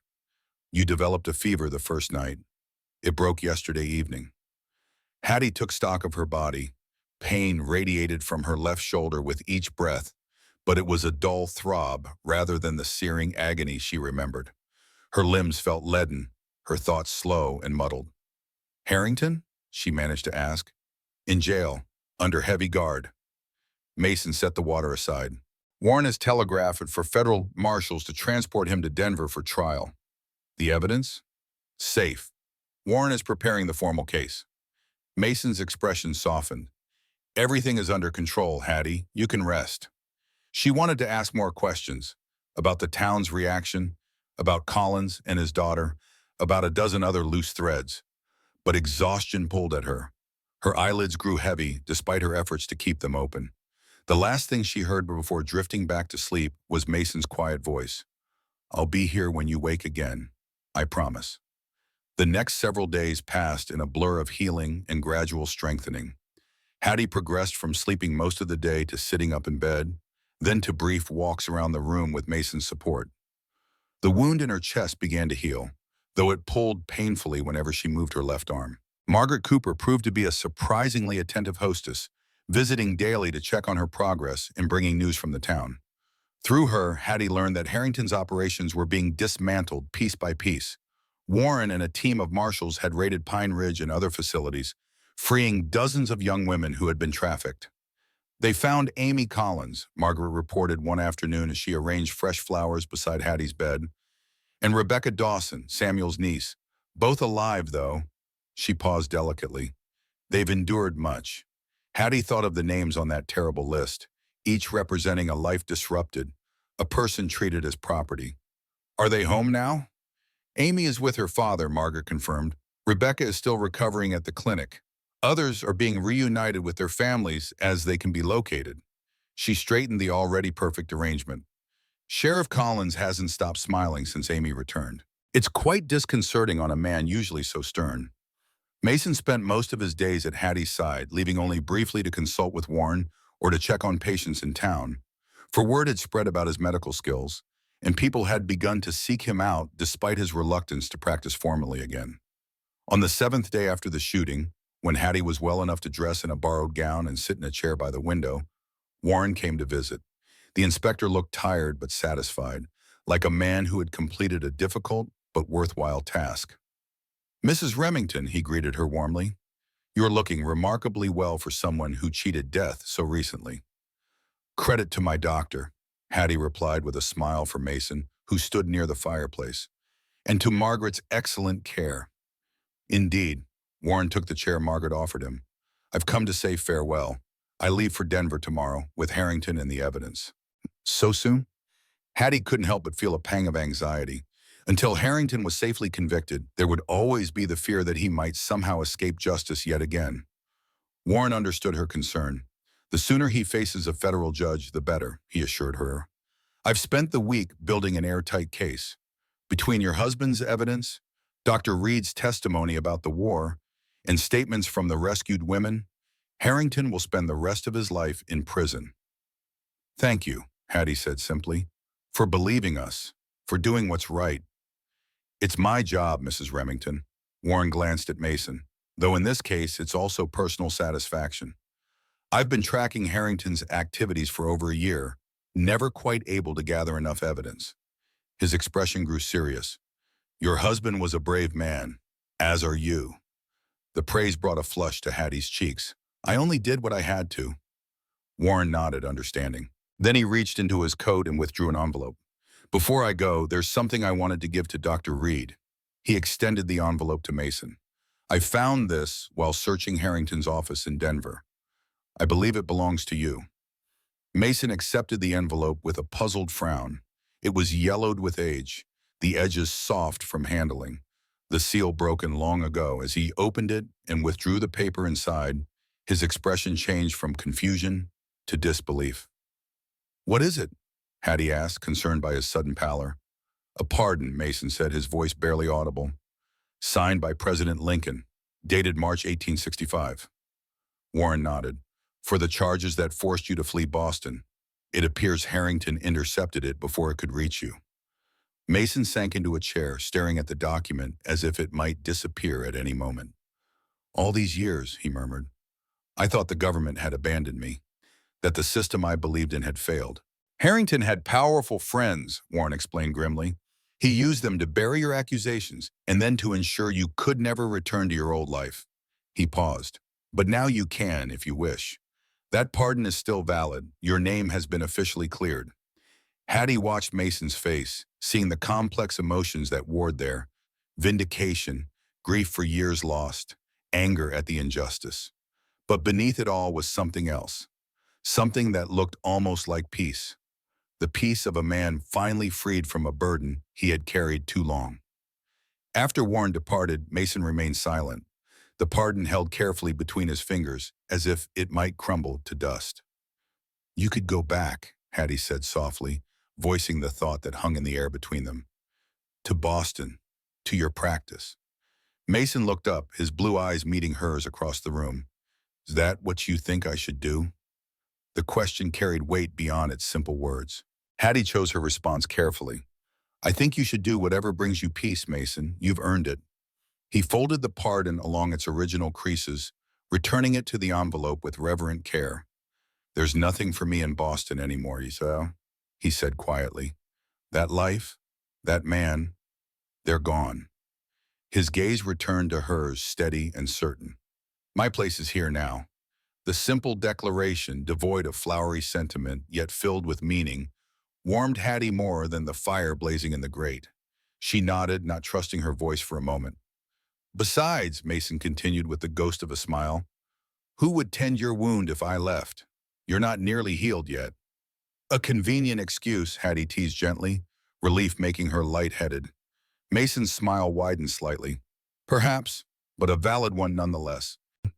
That evening, as twilight cast long shadows across Sagebrush Creek, Jesse Red Feather appeared at the Cooper residence, bearing a small bundle wrapped in soft deerskin.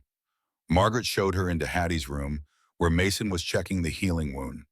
"Jessie," Mason greeted her, genuine warmth in his voice. "Come in." The native woman nodded a greeting, her dark eyes taking in Hattie's improved condition with evident satisfaction. "You heal well," she observed. "Strong spirit." "Thank you for coming," Hattie said, genuinely pleased to see the woman who had played such an important role in their journey. Jessie approached the bed, unwrapping her bundle to reveal a collection of dried herbs and what appeared to be a small pouch of fine powder. "For pain and healing," she explained, placing them on the bedside table. "Brew the leaves in hot water. Add the powder to food once daily." Mason examined the herbs with professional interest. "Willow bark," he identified. "And this looks like echinacea." Jessie nodded approvingly. "You remember my teachings, Doc." "Your people's medicine has saved lives when mine failed," Mason acknowledged. "I've never forgotten that." Jessie turned to Hattie. "My people say that to heal the body, you must first heal the spirit." She reached into her dress and withdrew a small object, a carved wooden bird, its wings spread as if in flight. "For new beginnings." Hattie accepted the gift, touched by the gesture. The carving was exquisite, each feather rendered with delicate precision. "It's beautiful. Thank you." Jessie's weathered face creased in a rare smile. "When you are stronger, you must come to our celebration. Many girls have returned home. We give thanks." She glanced at Mason. "Both of you." After Jessie departed, Hattie held the carved bird, turning it to catch the lamplight. "New beginnings," she murmured. The concept seemed almost foreign after weeks of looking backward. Seeking justice for Nathan, uncovering past crimes, fighting old wrongs. Do you think it's possible, she asked Mason, to truly begin again? He considered the question seriously as he did all her questions. I believe we carry our past with us always, he said finally, but we choose whether it defines us or merely informs us. He touched the pardon letter in his pocket. I've spent 5 years defined by injustice. Perhaps it's time to be informed by justice instead. Hattie nodded, understanding the distinction. Nathan will always be part of me, she said softly. What happened to him? What I lost? It doesn't disappear. Nor should it, Mason agreed. He was a good man who died fighting for what was right. That deserves remembrance. But not at the expense of living, Hattie concluded, a realization that felt both obvious and profound. She placed Jesse's carving on the bedside table, where the wooden bird seemed to soar in the lamplight. New beginnings. 2 weeks after the shooting, Sagebrush Creek held a memorial service for Nathan Remington. Unlike his hasty burial in the bitter cold, attended by few, this ceremony drew the entire town. The small church overflowed with people, shopkeepers who had once turned Hattie away, farmers who had refused to buy Nathan's tools, women who had whispered about bad luck, now stood respectfully as Reverend Johnson spoke of courage and sacrifice. Hattie sat in the front pew, still pale but recovering, dressed in a navy blue dress borrowed from Margaret rather than the black of deep mourning. Mason sat beside her, a solid presence offering silent support. On her other side was Sheriff Collins with Amy, the young woman gaunt and subdued, but with a determination in her eyes that spoke of inner strength. Inspector Warren, who had delayed his departure to attend the service, stood at the pulpit to read an official commendation for Nathan's role in exposing Harrington's crimes. Nathan Remington exemplified the finest qualities of American citizenship. Warren read from the document bearing the Department of Justice seal. He stood against corruption and exploitation at great personal risk, gathering evidence that has led to the dismantling of a criminal enterprise affecting citizens across 3 territories. The United States government acknowledges his sacrifice and honors his memory. Tears pricked Hattie's eyes as Warren presented her with the framed commendation. It would not bring Nathan back, but it acknowledged what he had died for, that his death had meaning, had purpose, had ultimately saved many lives. After the service, the townspeople filed past Hattie, offering condolences that felt genuine, where once there had been only judgment. Goodwife Albright, who had once whispered about curses, pressed Hattie's hand between both of hers. I was wrong about you, Mrs. Remington, she said, her weathered face etched with regret. About your husband, too. I hope you can forgive an old woman's foolishness. Mr. Gable, the shopkeeper who had refused Hattie employment, approached with hat in hand. There'll be a position at the Mercantile when you're well, if you want it, he offered awkwardly. Town needs a school teacher, too. The council discussed it yesterday. One by one they came, offering jobs, housing, assistance, friendship. The same community that had shunned her now sought to embrace her, humbled by their misjudgment and impressed by her courage. Hattie accepted their overtures with grace, neither holding grudges nor rushing to forgive. These were people who had believed themselves decent while allowing fear and prejudice to guide their actions. Redemption, like healing, would take time. After the last well-wishers had departed, Mason escorted Hattie to Nathan's grave, now marked with a proper headstone of polished granite. They stood together in the cold sunshine, a gentle wind stirring the dried winter grass around the grave. I've done what I could, Nathan, Hattie whispered, laying a small bouquet of winter greenery at the base of the stone. Harrington will face justice. The truth is known. Mason remained respectfully silent, giving her this moment of closure. When she finally looked up at him, her eyes were clear, her expression peaceful. I'm ready to go now, she said quietly. They walked slowly back toward town, Hattie's arm linked through Mason's for support. Her strength was returning day by day, but the wound still pained her and she tired easily. Collins mentioned that my homestead has been returned to me, she said as they walked. The bank has waived the remaining debt as compensation for everything.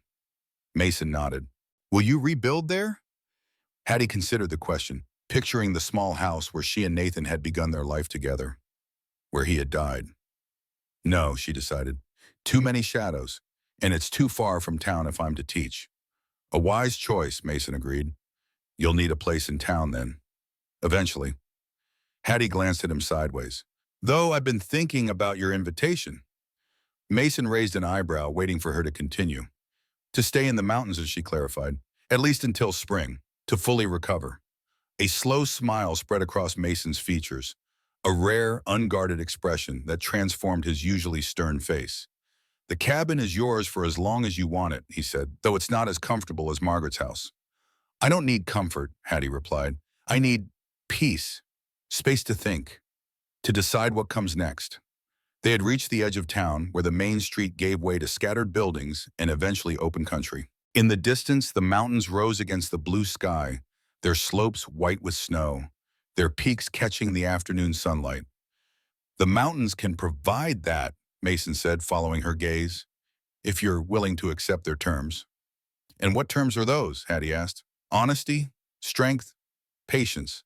He looked down at her, his blue eyes serious. They don't tolerate pretense or weakness, but they reward those who meet them on their own terms. Hattie nodded, understanding. The mountains, like Mason himself, demanded authenticity. It was why she felt drawn to both.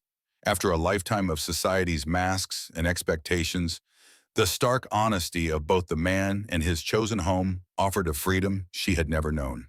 They returned to Margaret's house to find unexpected visitors waiting. Jessie Redfeather with two other women from her community. They had brought a travois pulled by a sturdy pony, padded with furs and blankets.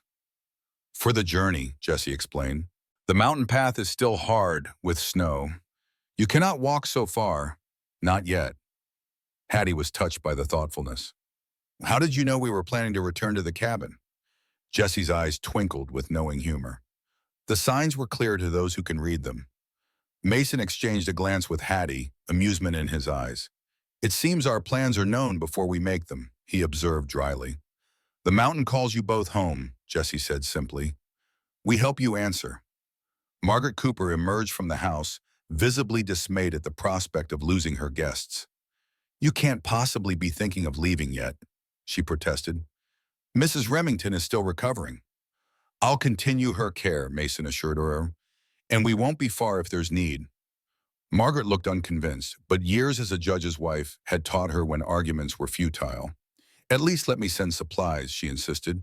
Food, linens, whatever you need. By late afternoon, preparations were complete. Margaret had indeed sent supplies, enough to stock the cabin for weeks. Sheriff Collins had provided an escort of 2 deputies to accompany them as far as the mountain trail. Even Reverend Johnson had contributed, bringing a small trunk of books for Hattie's convalescence. As they prepared to depart, Warren approached for a final farewell. He would leave the following morning for Denver with Harrington and a squad of federal marshals. I've received word that marshals have closed 3 more of Harrington's operations in Montana, he informed them. His network is being dismantled, piece by piece. Good, Mason said with grim satisfaction. He's ruined enough lives. Warren nodded agreement, then turned to Hattie. I wanted you to know that I'll personally ensure the trial proceeds swiftly and fairly. Harrington won't escape justice this time. Thank you, Hattie said sincerely, for everything you've done. Warren smiled slightly. I should be thanking you, Mrs. Remington. Both of you. He extended his hand to Mason. Dr. Reed, it's been an honor. The 2 men shook hands, a gesture that acknowledged shared purpose and newfound respect. If you ever decide to return to medicine officially, Warren added, I know several hospitals in Denver that would be fortunate to have a surgeon of your caliber. Mason inclined his head, neither accepting nor rejecting the implied offer. Safe travels, Inspector. The journey to the cabin was slow but uneventful. The travois proved a comfortable conveyance for Hattie, the gentle swaying almost lulling her to sleep despite the cold. Mason walked beside her, one hand often resting on the edge of the travois as if to maintain a connection, to reassure himself of her presence. Jessie led the way, her knowledge of mountain paths allowing them to avoid the worst drifts and obstacles. By the time they reached the cabin, the sun was setting, casting long shadows across the snow and painting the western sky in shades of gold and crimson. The cabin stood as they had left it weeks ago, sturdy and weathertight, if somewhat cold from disuse. Mason quickly built a fire while Jessie and her companions helped Hattie inside. We return tomorrow with more wood, Jessie promised as they prepared to leave. and to check your wound. When they had gone, Hattie sat in Mason's chair by the fire, wrapped in blankets, watching as he moved about the cabin with practiced efficiency. There was something deeply comforting about returning to this place where their journey had begun, where she had first stumbled in from the storm, half frozen and desperate. It's strange, she mused aloud. When I first arrived here, I thought this cabin was my last hope for survival. Now it feels like my first hope for living. Mason paused in his work, considering her words. The circumstances have changed, he observed. You're no longer running from something. You're moving towards something. Am I? Hattie asked softly. What am I moving toward, Mason? He set down the kettle he was filling and turned to face her fully, his expression serious but gentle. That's for you to decide, Hattie. No one else can choose your path now. The simple truth of his statement settled over her like a comfortable weight.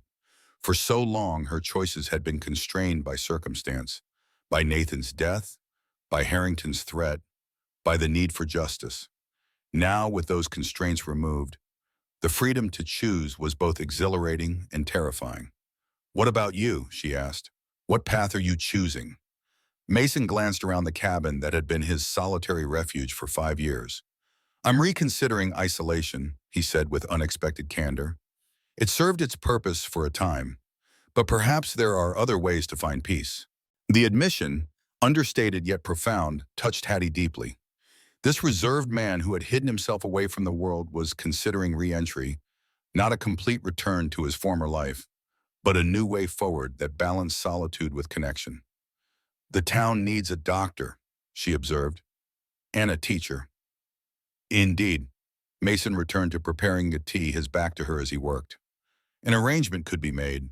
Time in town, time here. The best of both worlds, perhaps. The possibility hung in the air between them, neither fully articulated nor dismissed. A future taking shape, tentative but promising. As darkness fell outside, the cabin grew warm and comfortable. Hattie found herself fighting to keep her eyes open, exhaustion from the journey catching up with her. You should rest, Mason said, noticing her fatigue. Take the bed, I'll sleep by the fire. Hattie started to protest, then thought better of it. Her wound ached dully, and the prospect of a horizontal position was too tempting to resist. With Mason's help, she moved to the bed, the same narrow cot where she had first slept after collapsing inside his door. It seems a lifetime ago, she murmured as he helped her settle. What does? Mason asked, adjusting the pillow beneath her head. That night, the storm. You aiming your rifle at me. She smiled faintly at the memory. You were terrifying. A hint of amusement touched his lips. You were half dead yet still defiant. I knew immediately you'd be trouble. And was I? Trouble? Mason's expression softened as he looked down at her. The most worthwhile kind, he said quietly. He turned to go, but Hattie caught his hand. Mason. When he looked back, she continued, Thank you for saving my life, not just in the alley, but here that first night, when you could have turned me away. His fingers tightened around hers briefly. Sleep, Hattie. We have time for thanks later. As she drifted towards sleep, Hattie was aware of Mason moving quietly about the cabin, banking the fire, organizing supplies. The familiar sounds wrapped around her like a blanket, creating a sense of security she had not felt since before Nathan's death. Outside, snow began to fall. Not the driving blizzard that had forced her to this cabin weeks ago, but gentle flakes drifting down in the stillness of a winter night. Inside, warmth and the promise of healing surrounded her. Her last conscious thought before sleep claimed her was that fate, or providence, or simple chance, had led her through darkness and danger to this unlikely sanctuary, and that whatever path she chose going forward, she would not walk it alone. Spring came early to Wyoming that year. By mid-March, the snow had retreated to the highest peaks, and the valley floor was a tapestry of new green growth and early wildflowers. Streams ran full and fast with meltwater, and the air carried the scent of renewal. Hattie stood outside Mason's cabin, their cabin, as she had come to think of it during the 3 months of her convalescence, watching the transformation of the landscape. Her wound had healed well, leaving only a small, puckered scar beneath her collarbone as a reminder of how close death had come. She heard Mason's footsteps behind her, familiar now as her own heartbeat. The path to Pine Ridge is clear, he reported, coming to stand beside her. Collins sent word this morning. They're expecting us tomorrow. Hattie nodded, a mixture of anticipation and apprehension churning in her stomach. Tomorrow they would travel to Pine Ridge, the facility where Harrington had held so many women captive. Now converted to a recovery home, it housed those still healing from their ordeal, those with nowhere else to go, those waiting for family to be located. Are you certain you want to do this? Mason asked, reading her expression with the ease of long familiarity. I need to, Hattie replied simply. I need to see the faces of the women Nathan died trying to save, to know it wasn't in vain. Mason nodded, understanding as always. In the months since Harrington's arrest, they had settled into a rhythm of shared life that felt both surprising and inevitable. Twice weekly, Mason traveled to town to treat patients at the small clinic that the town council had established for him. Once weekly, Hattie accompanied him to meet with the school board about the new schoolhouse being built on the edge of town. The rest of their time was spent at the cabin, which had expanded over the winter, a new room added for Hattie, the main living area enlarged, a covered porch where Mason had built a rocking chair that became Hattie's favorite place to read and watch the changing mountain.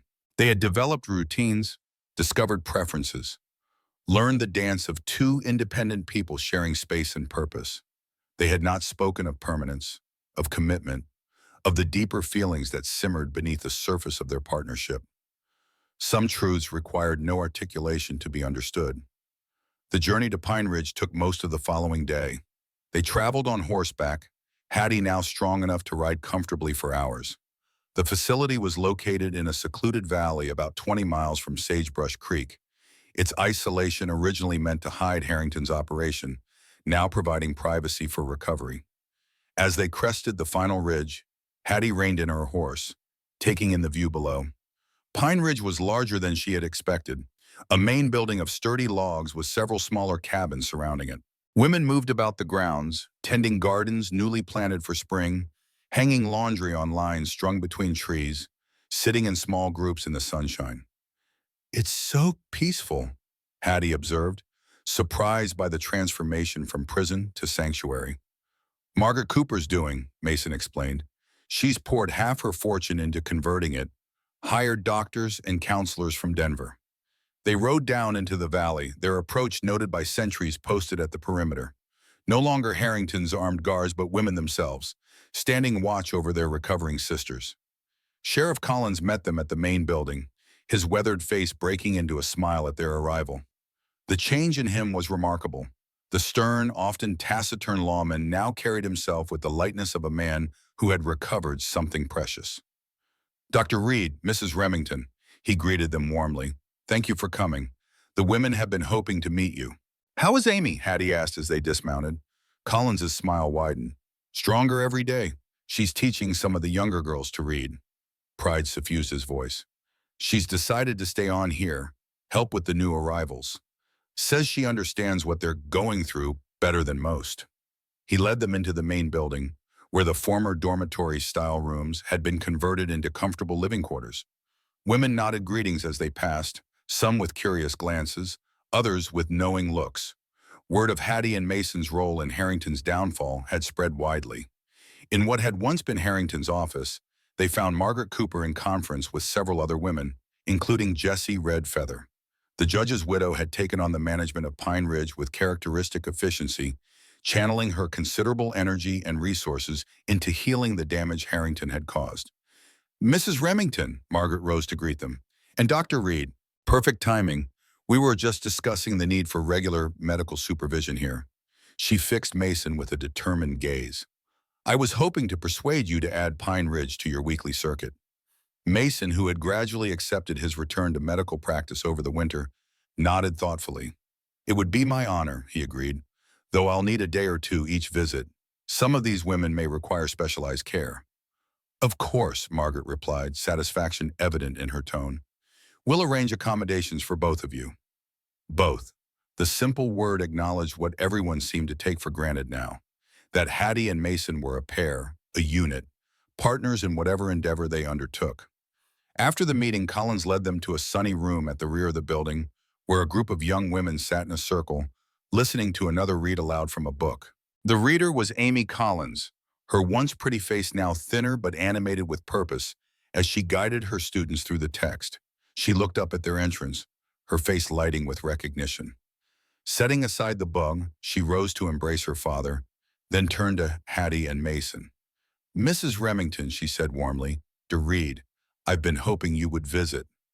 The other women in the room were watching with undisguised curiosity. Amy turned to them with a gesture that encompassed Hattie and Mason. "These are the people I told you about," she explained, "the ones who helped expose Harrington and led to our rescue."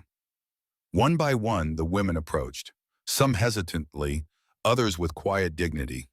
They ranged in age from barely 16 to mid-20s, from various backgrounds and circumstances, all united by the common trauma of Harrington's trafficking.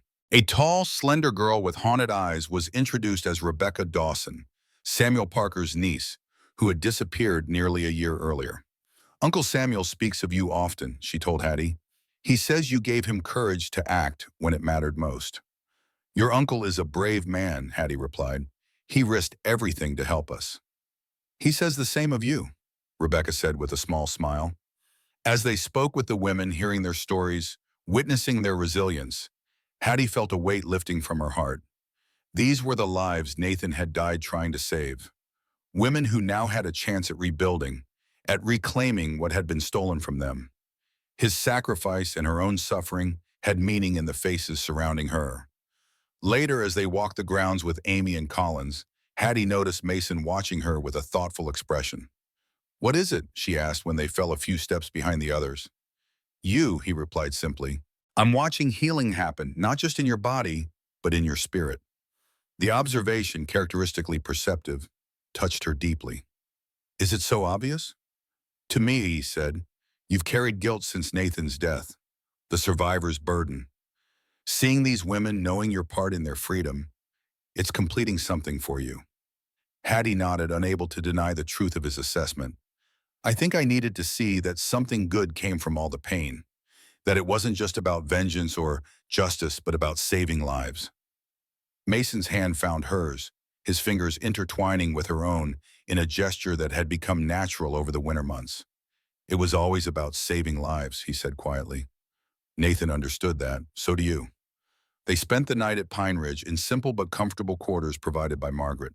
After dinner with his community, a surprisingly joyful affair, despite the circumstances that had brought them all together, Hattie found herself on the wide porch of the main building, watching the stars emerge in the clear spring sky. Mason joined her, bringing a shawl for her shoulders against the evening chill. They stood in companionable silence for a time, the peace of the valley settling around them like a benediction. "I've been thinking about the school," Hattie said finally. "The council expects me to take the position when the building is complete next month." "You'll be an excellent teacher," Mason observed. "The children will be fortunate. It means living in town, at least part of the time," she continued. "The council is providing a small house behind the schoolyard." Mason nodded, his profile sharp against the night sky. "A sensible arrangement." Hattie turned to face him directly. "What about you, Mason? Will you continue dividing your time between town and mountain?" He met her gaze steadily. "I've grown accustomed to both. The town needs a doctor, and I find I need the town in ways I didn't expect." He paused, choosing his words with characteristic care. "But the mountain remains home." The unspoken question hung between them. Where did home lie for Hattie now? In town, with its community and opportunities, or on the mountain with its solitude and him? "Perhaps," she said slowly, "we could have both. The small house in town for school days and clinic days. The cabin for weekends and summers." Mason's eyes never left hers, searching for certainty behind her suggestion. "We?" he asked softly. Hattie took a deep breath, crossing a threshold she had been approaching for months. "Yes, Mason, we." Her voice gained strength as she continued. "Unless you prefer your solitude restored. In which case, no." The word was immediate, emphatic. Mason took her hands in his touch conveying what words often failed him. "No, Hattie, I have no wish to return to solitude. Not now, not after." "After what?" she prompted gently when he faltered. His expression softened in the starlight.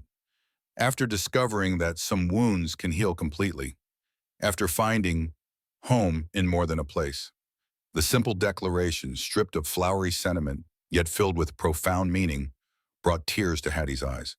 This man who had lost so much, who had retreated from the world to nurse his wounds in isolation, was offering her the most precious thing he possessed, his heart, healed and whole. Then we'll have both, she said, her voice steady despite the emotion welling within her. Town and mountain, community and solitude, the best of both worlds. Mason reached into his pocket, withdrawing a small object that caught the starlight. I've been carrying this for weeks, he admitted, waiting for the right moment.